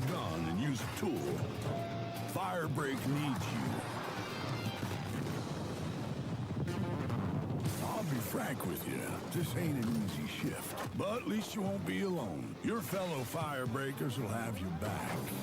Fighting together, fixing together, and hell, even showering together. If you can stand your ground and stick together, it'll be more than enough to survive.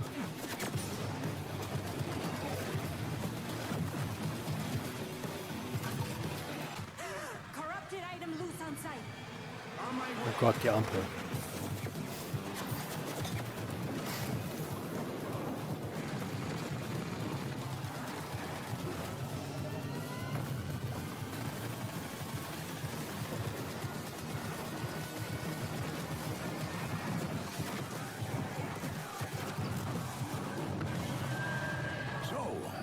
That's the job. Sounds simple enough. Good. I've got a liability waiver here with your name on it. That trailer was absolutely epic. Delivered on all fronts, but it did take me back to my student days. It might have been the post-it notes, the traffic lights, and the slight feeling of regret in the shower. Jetzt wird das nochmal genauer unterteilt. Ich würde mich jetzt einmal entschuldigen, weil erstens ruft die Natur, hätte ich jetzt auch nicht gedacht. Und ich glaube, ich hole mir noch irgendwie so ein Aufputschmittelchen, weil ich gerade auch merke, so 10:30. Ja, langsam ist der Akku auch echt aus. Monty, du, ich wünsche dir eine gute Nacht. Schlaf gut. Hab morgen, haben wir in komplett Deutschland morgen? Ja, ist ja Pfingstmontag. Dann haben wir morgen alle frei. Dann wünsche ich dir morgen noch einen schönen Feiertag. Und ja, vielleicht sieht man sich, hört man sich, liest man sich.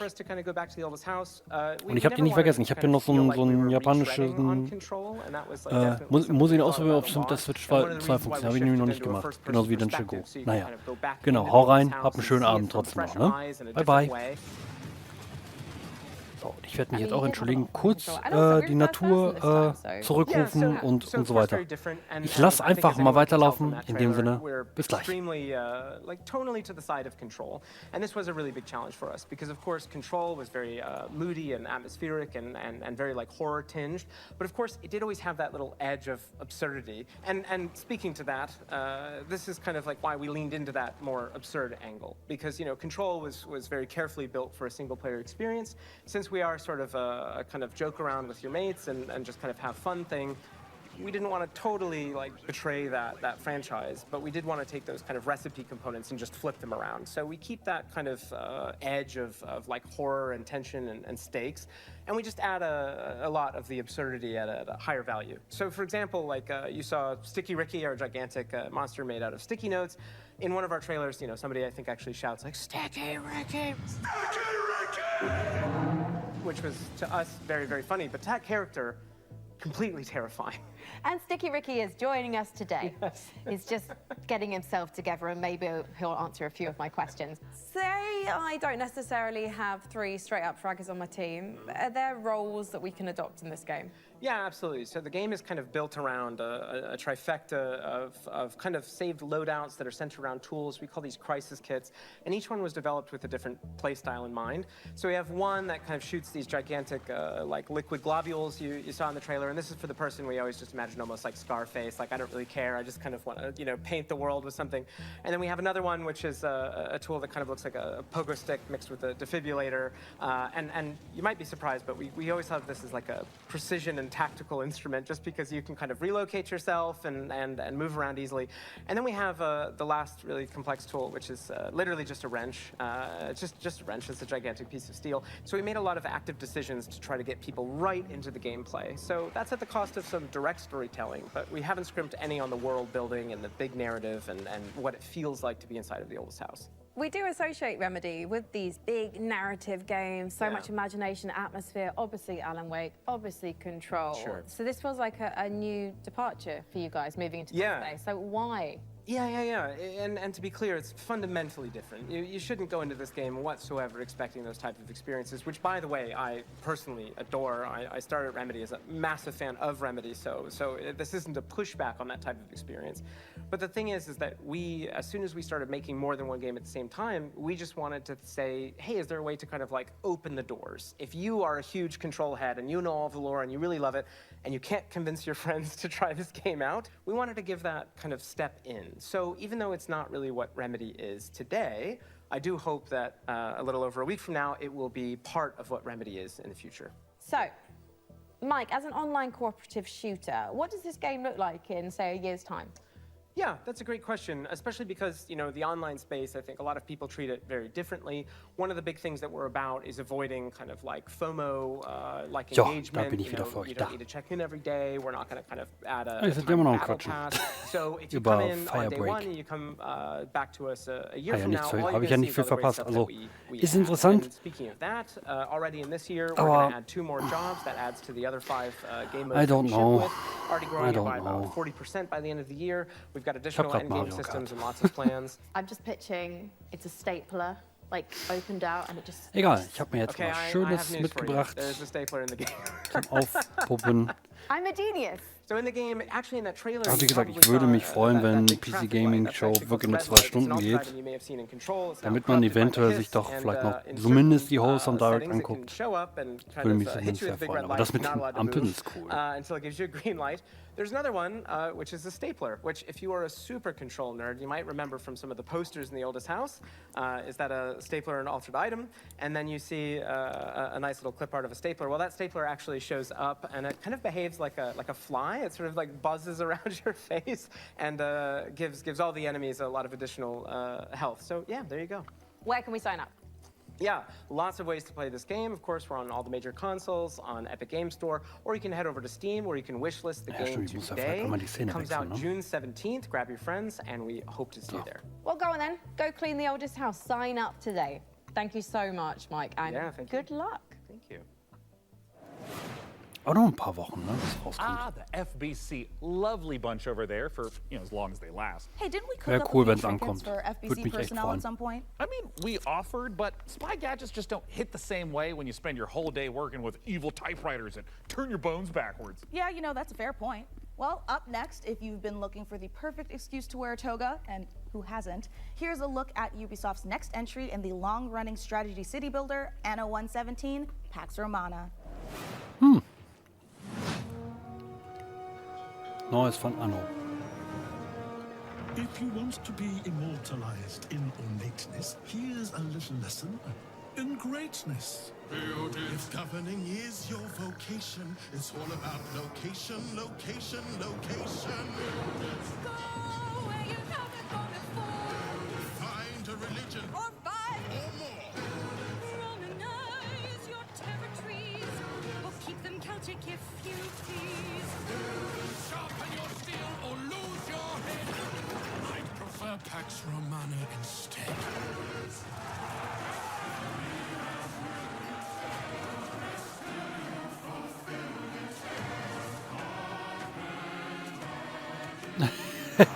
Gleich irritiert so, was ist das? 13. November. Ich weiß nicht, ob der Release jetzt schon bekannt war, aber ja, cool.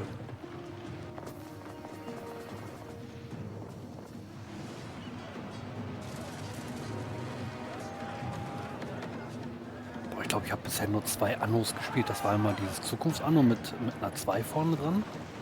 Wie war das? Die Quersumme muss ja immer irgendwie 9 ergeben, ne? Also 2, 3, 0, 4. Keine Ahnung. Kann auch 2, 1, 0, 6 sein. Keine Ahnung. Oh, gefördert durch den Deutschen Bundestag. Okay. Oder Steuermittel. Okay. Babyfi. Jetzt kommen echt die Spiele, kenne ich auch. Ein Spiel von Ben and Fuddy.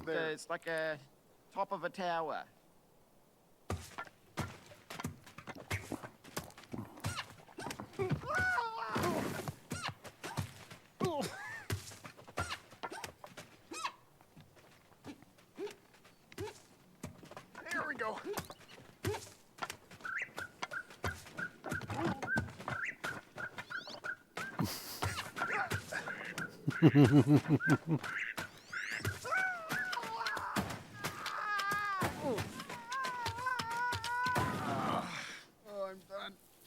be nothing up there anyway. Yep.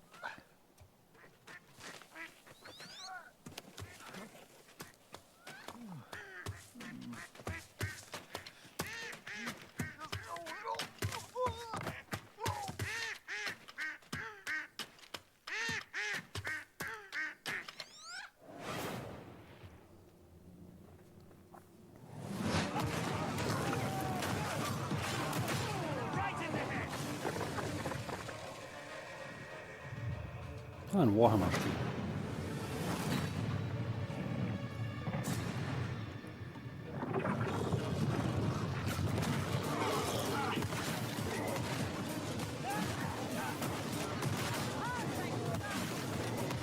Okay. Abels. Dark Tide Abels. Okay. Wahrscheinlich falsch ausgesprochen, es tut mir leid.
I'm sure you're eager to see more of the rig, and I'm eager to show it. So let's check back in with the build and see where things are at. Oh, hi, Mika. We have had a slight hiccup. Looks like Jacob forgot the #1 rule of a new PC build. An offering before you start, or computer spirits drink your heart. He forgot the sacrifice. You have to do the sacrifice. You've got to do the sacrifice. Can we scold me later? All right, I should cut him loose while he's still got blood. Sit still, Jacob. I don't want to hit any important bones. I am loving how normal things are today. And a quick reminder, you can find every single game from today's show in one place at the PC Gamer Steam page over at pcgamer.com/wishlist. My own wishlist is currently buckling under the strain of so many amazing games. And you know what? Speaking of amazing games, here's our next world premiere. A brand new game published by Punkle, the creator of Vampire Survivors. Get ready to go berserk. Berserk oder nur Berserk?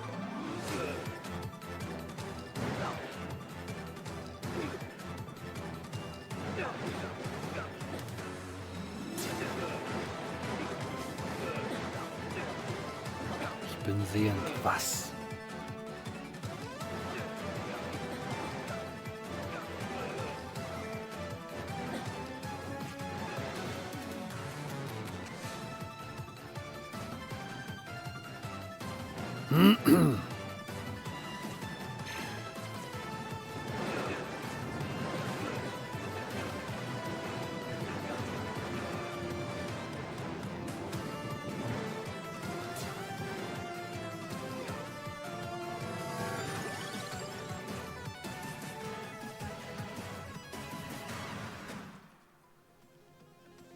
Berserk or die, okay. Ein Shadow Drop sah ich sogar gerade. Okay.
Playdate, Playdate. Greetings, local life forms. Delighted to meet you. Open your mind. This could be a party. We simply can't pass it up. Off we go, buckaroo! Lippo Plus, for when you want something a little different. Coming your way. Now. What's on your mind? Aliens. The anomaly. The bend. We could theoretically send TV through it. We already are. The Bend is a planet-wide hallucination and a hoax. Everybody seems so anxious to say something Jetzt that wieder they auf don't Playdate get their Grafik facts haben. straight first. Consider the Bend as a source of signal intrusions and dangerous interference. The Bend is the future. It's our future. Couldn't catch me zooming into any bend in space. Let us eagerly embrace the abyss. The Nether. Dimension. Television. Only on Blippo Plus. Next on Steam und Switch, okay. All those games have looked great, and wouldn't you know it, we've got even more to show you. Check this out. Neues Futter für die Kleine hier. Hey, I'm Felix Schade. I started Morbid Metal a few years ago as a solo dev. And what began as a small passion project has evolved into something far more ambitious. It hit Steam Early Access this summer, and I can't wait to show you more. Morbid Metal is a fast-paced, roguelite hack and slash that is built for intense combo-driven combat. You play as an advanced AI, trapped inside a deadly simulation. Your mission? Explore its beautiful and brutal iterations, grow stronger, and prove your worth to your creator. War das richtig Morbid Metal? You'll control up Ich to glaube, 3 da habe ich mal auf characters. Twitter mal It's a ein bit bisschen like gewühlt. switching weapons in a shooter, except here, ich kann you're mich switching erinnern, full-on dass es nicht playstyles. Each character has their own unique combat style and active abilities, which are unlocked as you explore the simulation. You can even chain attacks between different characters. Start with Vector to quickly dispatch enemies, switch to Flux for a flurry of hits, and finish your combo with Echo's special attack. Mastering each playstyle will be essential, as you'll face a variety of powerful enemies, each with their own attack patterns and weaknesses. And at the end of every biome, you'll face powerful bosses. These are dramatic, high-stakes encounters designed to be tough but rewarding. Each new run reshapes the world. Layouts shift, enemy types change, and you'll have to adapt and make strategic choices to succeed. Choose character upgrades, buffs, or curses that change how you play. Some of these choices push you to take risks, others offer abilities, rewards, and modifiers, which alter your combat style, making each run truly unique. Play the free demo tomorrow during Steam Next Fest and wishlist now for early access on August 20th.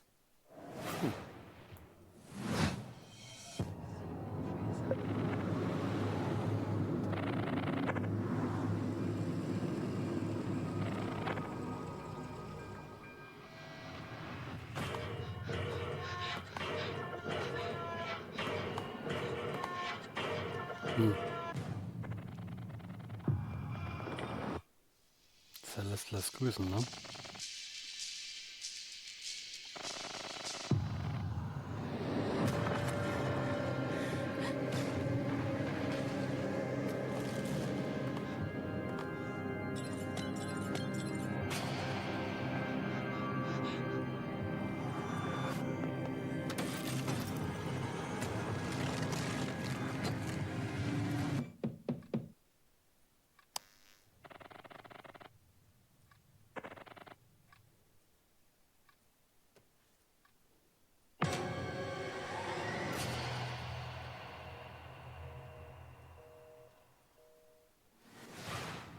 Okay.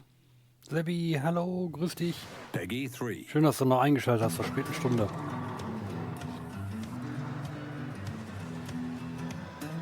Ach, die ganze Simulations-Dings habe ich ja komplett vergessen, ja.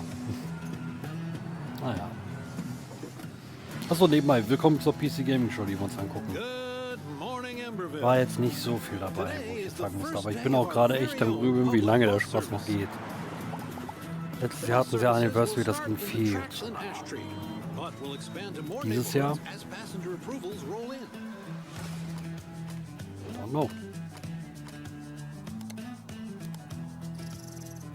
City Council says this will be the test to see if more public infrastructure is worth improving. So get out there, ride the bus, and let your voices be heard.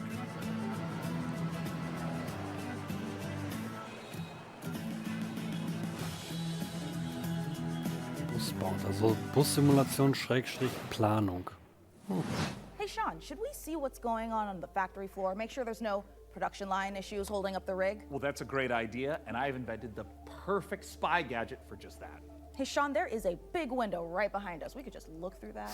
Oh, look through a window? What is this, the Stone Age? You know, I'm pretty sure they didn't have windows in the Stone Age, Sean. Why would I use an obsolete Stone Age technology when the wristwatch I invented is capable of tracking my steps and hacking into any camera system on the planet instantly? Okay, that's actually really amazing, Sean. Well, I'm glad you like it because I took the liberty of making a Mika model a gift from me to you. Here, tap on the icon and you'll instantly hack into the warehouse cameras. Okay, Sean, this is a little bit much. Wait, I have to make an account to use this? Well, it's a free trial for 7 days, but then it's only $9.99 a month after that. What? And look, two-factor authentication for safety. Sean, this is 2070 das durchhält. Das ist die PC Gaming Show von PC Gamers. Ist ein Showcase, wo eigentlich primär nur PC-Spiele gezeigt werden.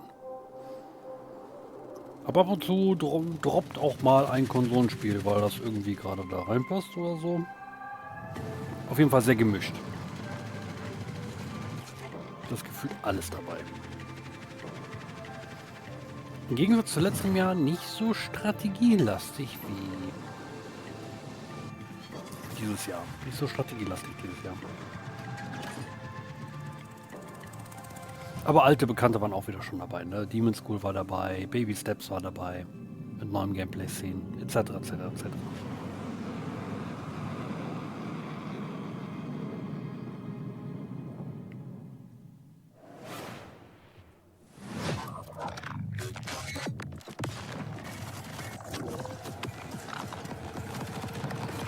Ja, und auch einige Sachen total verstörend und so. Naja.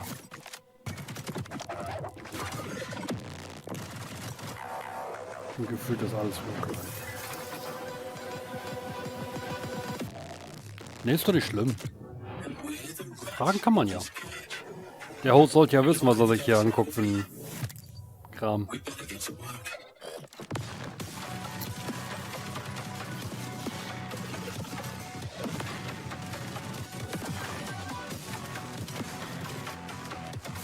Ich muss halt zugestehen, viele Spiele hier sagen mir gar nichts. Ich bin immer irritiert, wenn ich sowas lese wie Teil 2 und ich so, was ist mit Teil 1 passiert?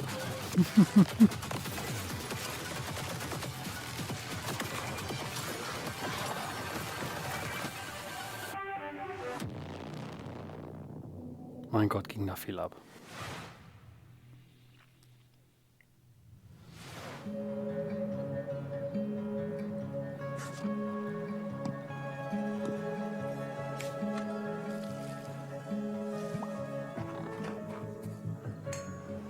Oh, das zweite Farming-Spiel.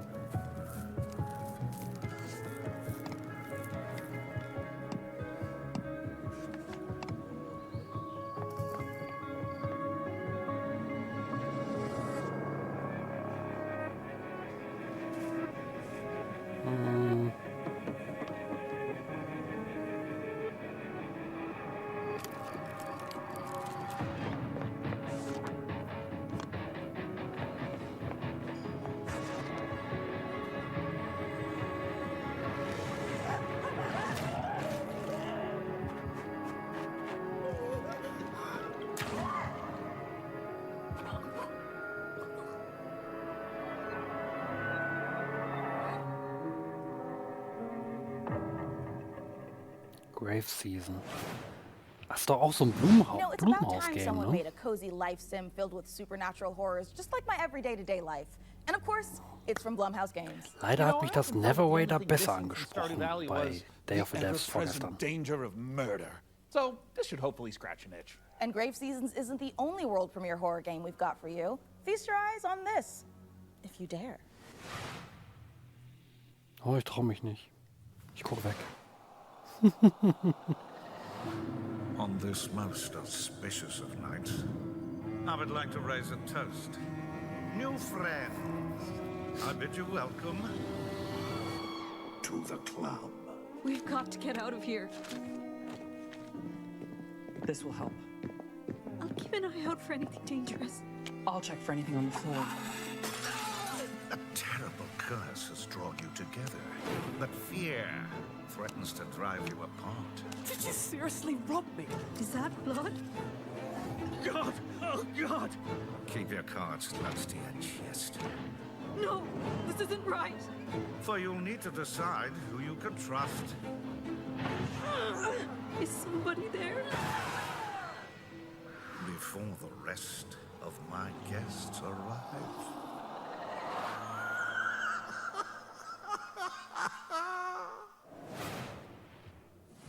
Born of the Abyss, Vampire the Masquerade, Bloodlines unofficial patch, Doom 3 Phobos, and more mods join GOG. Pre-installed and ready to play, smooth as never before. Just add the mod to your library, click download, and install it. It's that simple. GOG has teamed up with modding communities to bring you iconic fan creations, which by restoring cut content, fixing long-standing bugs, to introducing entirely new quests, characters, and experiences, breathe new life into classic titles. Das ist cool.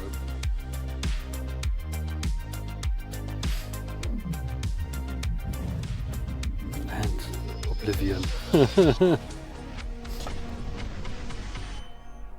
Later this year. Sky. Ach so, Sky Oblivion, okay. Get some fast food. Velocity noodles. Fast food at its best.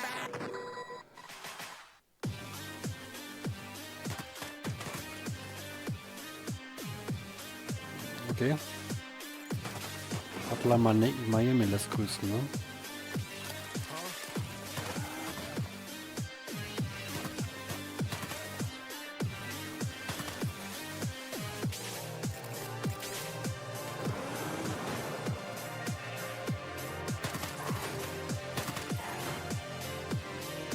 Ja, jetzt kannst du es mit einer Erweiterung spielen.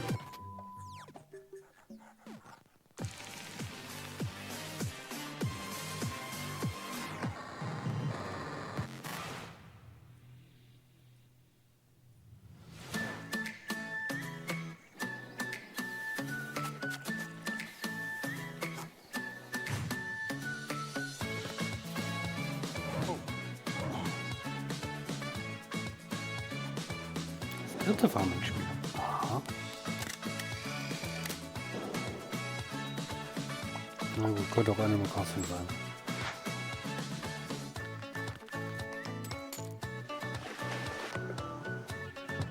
Na, lieber Farming.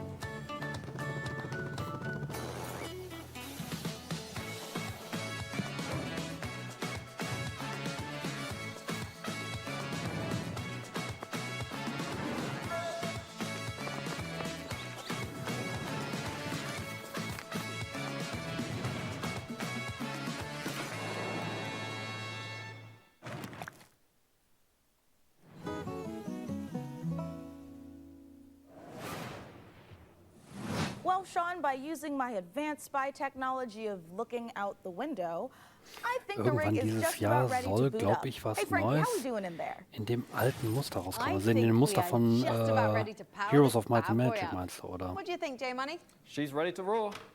Oh, er ist Sean, fertig. would you like to do the honors? Korum Tacho, du hast auch keine Zeit mehr. It's alive!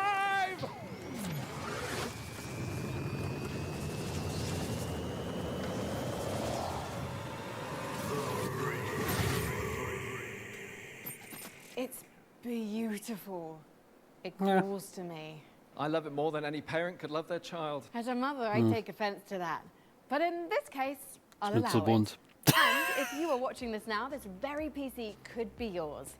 Mika, what do they need to know? That's right, you could be the proud owner of the rig. In all of its top-of-the-line AMD-powered gaming glory. All you need to do is follow the link below and fill out the PC Gaming Show survey, and you will be entered in a chance to win. I mean, I'd like to enter myself, but I am public enemy #1 in 14 countries, and I'm not about to add another. So head on over to pcgamer.com/survey now get your hat in the ring. So our build might be finished, but we've still got more games to show. So let's take a look. Mehr Spiele? Protect me from the evil within. Aber May the Lord protect me from the evil within. May the Lord protect me from the evil within. May the Lord protect me from the evil within. genau das. May the Lord protect me from the evil within. May the Lord protect me from the evil within. May the Lord protect me from the evil within.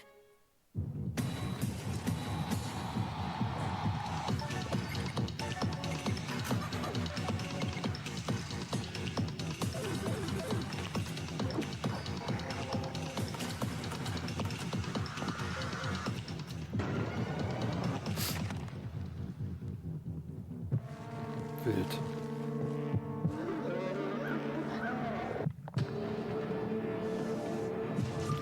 Ach du Kack.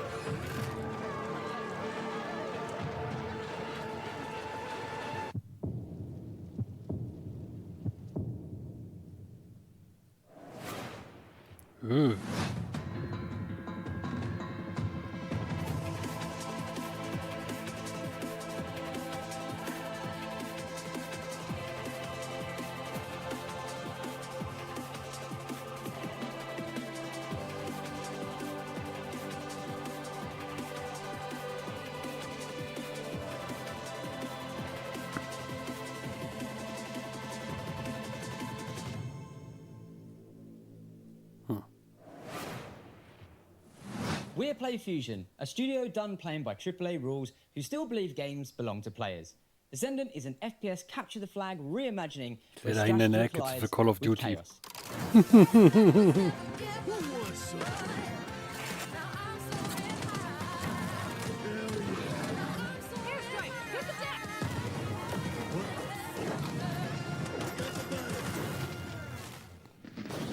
It's like capture the flag on crack. Aber wir hatten doch schon Capture the Flag auf Crack. Edmund McMillan In den invited you 70ern. This here's Tyler Glale. Yeah. We're coming to you from Santa Cruz, California. Hometown. Number one, this is not a wig. Yeah. Number two, we got a game coming out soon. Yeah. Here's the trailer. Yeah. What seems to be going on with the little guy? Yeah, I think my cat's sick. Yeah, he's got a broken neck. He has horrible IBS. His mouth and one of his ears are missing. His soul was removed by a Kondarian demon. What was that last He's one? taken a shotgun to the face a couple times. What? He's got rabies, I'm pretty sure, and he's made a deal with the devil. He was stabbed repeatedly in the neck, chest, face, and hair. He's incredibly dehydrated. He has depression. Who doesn't nowadays, right? He appears to have a conjoined twin. I don't really. He has a gambling addiction. He was probed by aliens. He was mauled by a large headless beast. His tail appears to be growing ahead. He has ADHD. He got into a fight with a dog. Eugenics, coming to Steam February 10th, 2026. Was zum Fick. Magnificent games and a magnificent gaming PC that you could win. Ja, Once again, sehr wild. head over to pcgamer.com/survey for a chance to claim the Mika, have you noticed that since powering her up, we've been hearing that annoying, super ominous voice? Yeah, kind of like we tore the very fabric of our plane of existence and brought through this terrifying unknown being drawn in by the awesome processing power of the rigs. Oh, thank God it's not just me. No, it's not. And you know what? I know we shouldn't mess with whatever this is, but the rig. Yeah, I feel it in my teeth. God, same. But okay, listen. The show's almost done, so let's finish strong and agree to stop messing with whatever is saying. So, der Rauschmeister. Great idea. Let's close out the show the same way we began, with a trio of exclusive world premieres. 3-mal World Premiere und dann geht's nach Hause. Ja.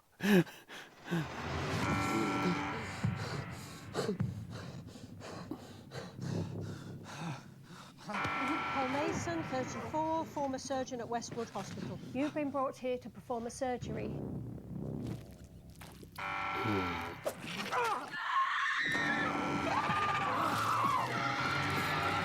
Live action? Paul Mason, former surgeon at Westwood Hospital. I don't know how, but I think we've done this already. All I want is a way out of here.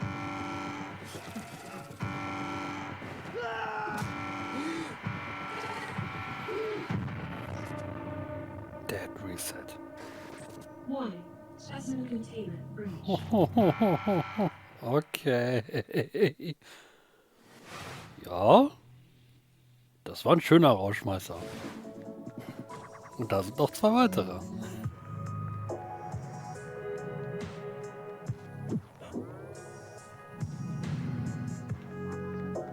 Es ist eindeutig zu spät, mit diesem Scheiß hier zu gucken. Oh Gott. Wir brauchen gleich die Host-Ansage, wenn ich ein bisschen runterkomme. Und ob ich die Feature... Ich habe bezweifelt, dass ich die Feature Gaming Show überhaupt nachholen kann mit euch. Ich glaube, es wird zu spät. Aber wir gucken einfach mal. Wir haben ja gleich erst 11. Host-Ansage geht eine Dreiviertelstunde und die Feature Game Show, ich meine, 1 Stunde 15. Es wird eine lange Nacht heute. Aber das ist ja kein Problem.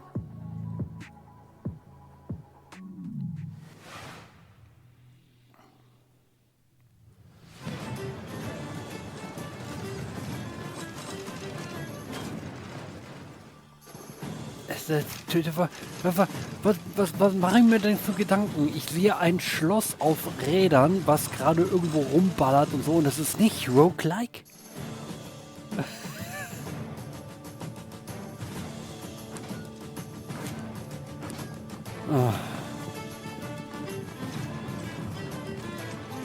Ich weiß ja nicht. Ich weiß ja nicht. Es ist geil, aber gleichzeitig so, warum? Ich spiele in der Zeit Breath of the Wild weiter und bin in das 2 verliebt und mit einem Auge guck ich hier zu. Ja, dann mach. What a Dann gönn dir. spectacular show that was. The games, the rig, the gadgets, the non-lethal electrocutions, the thermal paste. Oh my god, the thermal paste. Mm. And speaking of gadgets, we've got time to show off one last little invention of ours. Oh, goody! Ach, habt ihr noch was? This keyboard is a hidden compartment for storing hand-encrypted messages, and I've left a special farewell message for the viewers. We have just got to crack it open.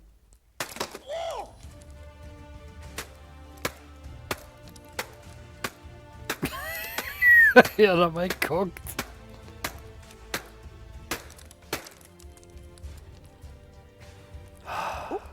Yeah, this is just a normal keyboard. It's Jim's from accounting. Poor guy can't catch a win, and this soon after the divorce? Oh, a reminder to everyone. Dass das seine thermal 4090 paste nicht hören. isn't food. A big thanks to Frankie and Jacob for building the rig. And thanks, of course, to all of you for tuning in. We'll have to work super hard to top this when the PC Gaming Show Most Wanted returns in December. Thanks for watching. Bye, bye. See you in December, everyone. Nein, wir sehen uns nächstes Jahr im Sommer, weil im Dezember will ich euch nicht sehen. Tschüss. Ach Gott, warum tue ich mir das denn jedes Jahr an? Wobei, es war mal gut, aber irgendwie... Es war...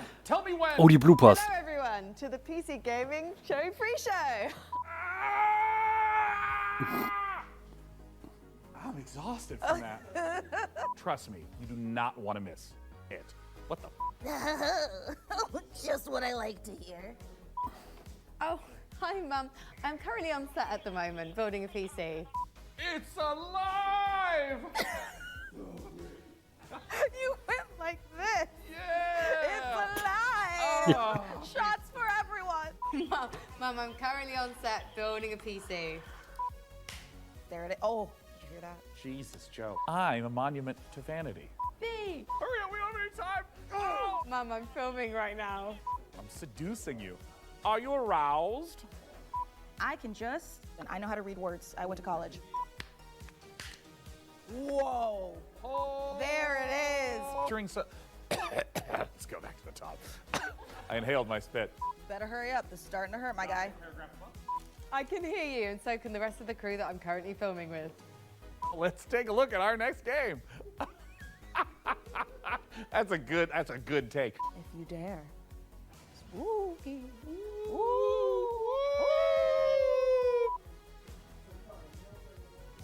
Ich wollte gerade sagen, da muss es sehr warm drin sein. 12 p.m. Pacific, but...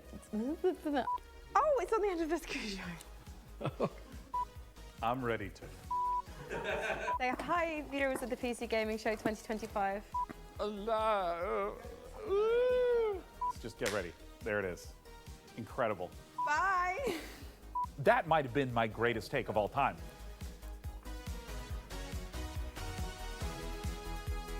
Letztes Jahr waren sie besser. Aber gut, letztes Jahr haben sie auch 4 Stunden gemacht. Gefühlt. Ich weiß es aber nicht mehr ganz genau. Thanks for watching. Bitte. Tschüss. Oh, Himmel. Herr. Steh mir bei. Das war die PC Gaming Show. Ich gucke jetzt mal parallel nach, wie lange die letztes Jahr war. Das war letztes Jahr nicht so, oder? Nee, letztes Jahr ging ich auch nur 2 Stunden. Da hatte ich auch die. Ich glaube, ich habe immer die Angst, dass es 4 Stunden geht. Und dann kriegen wir den anderen Kram nicht mehr hin. Wäre ja blöd. Ja, ich hoffe, ich habe euch jetzt nicht endgültig verschreckt. Aber wir machen weiter. Wir gucken uns jetzt im Anschluss die Wholesome Direct an, die gestern lief. Ich aber es nicht geschafft habe, sie zu gucken mit euch. Deswegen holen wir die jetzt quasi einmal nach und freuen uns auf weitere Sachen. Aber für die YouTube-Zuschauer, ihr müsst quasi dann einfach ein bisschen warten und ins nächste Video klicken. Tschüss, YouTube.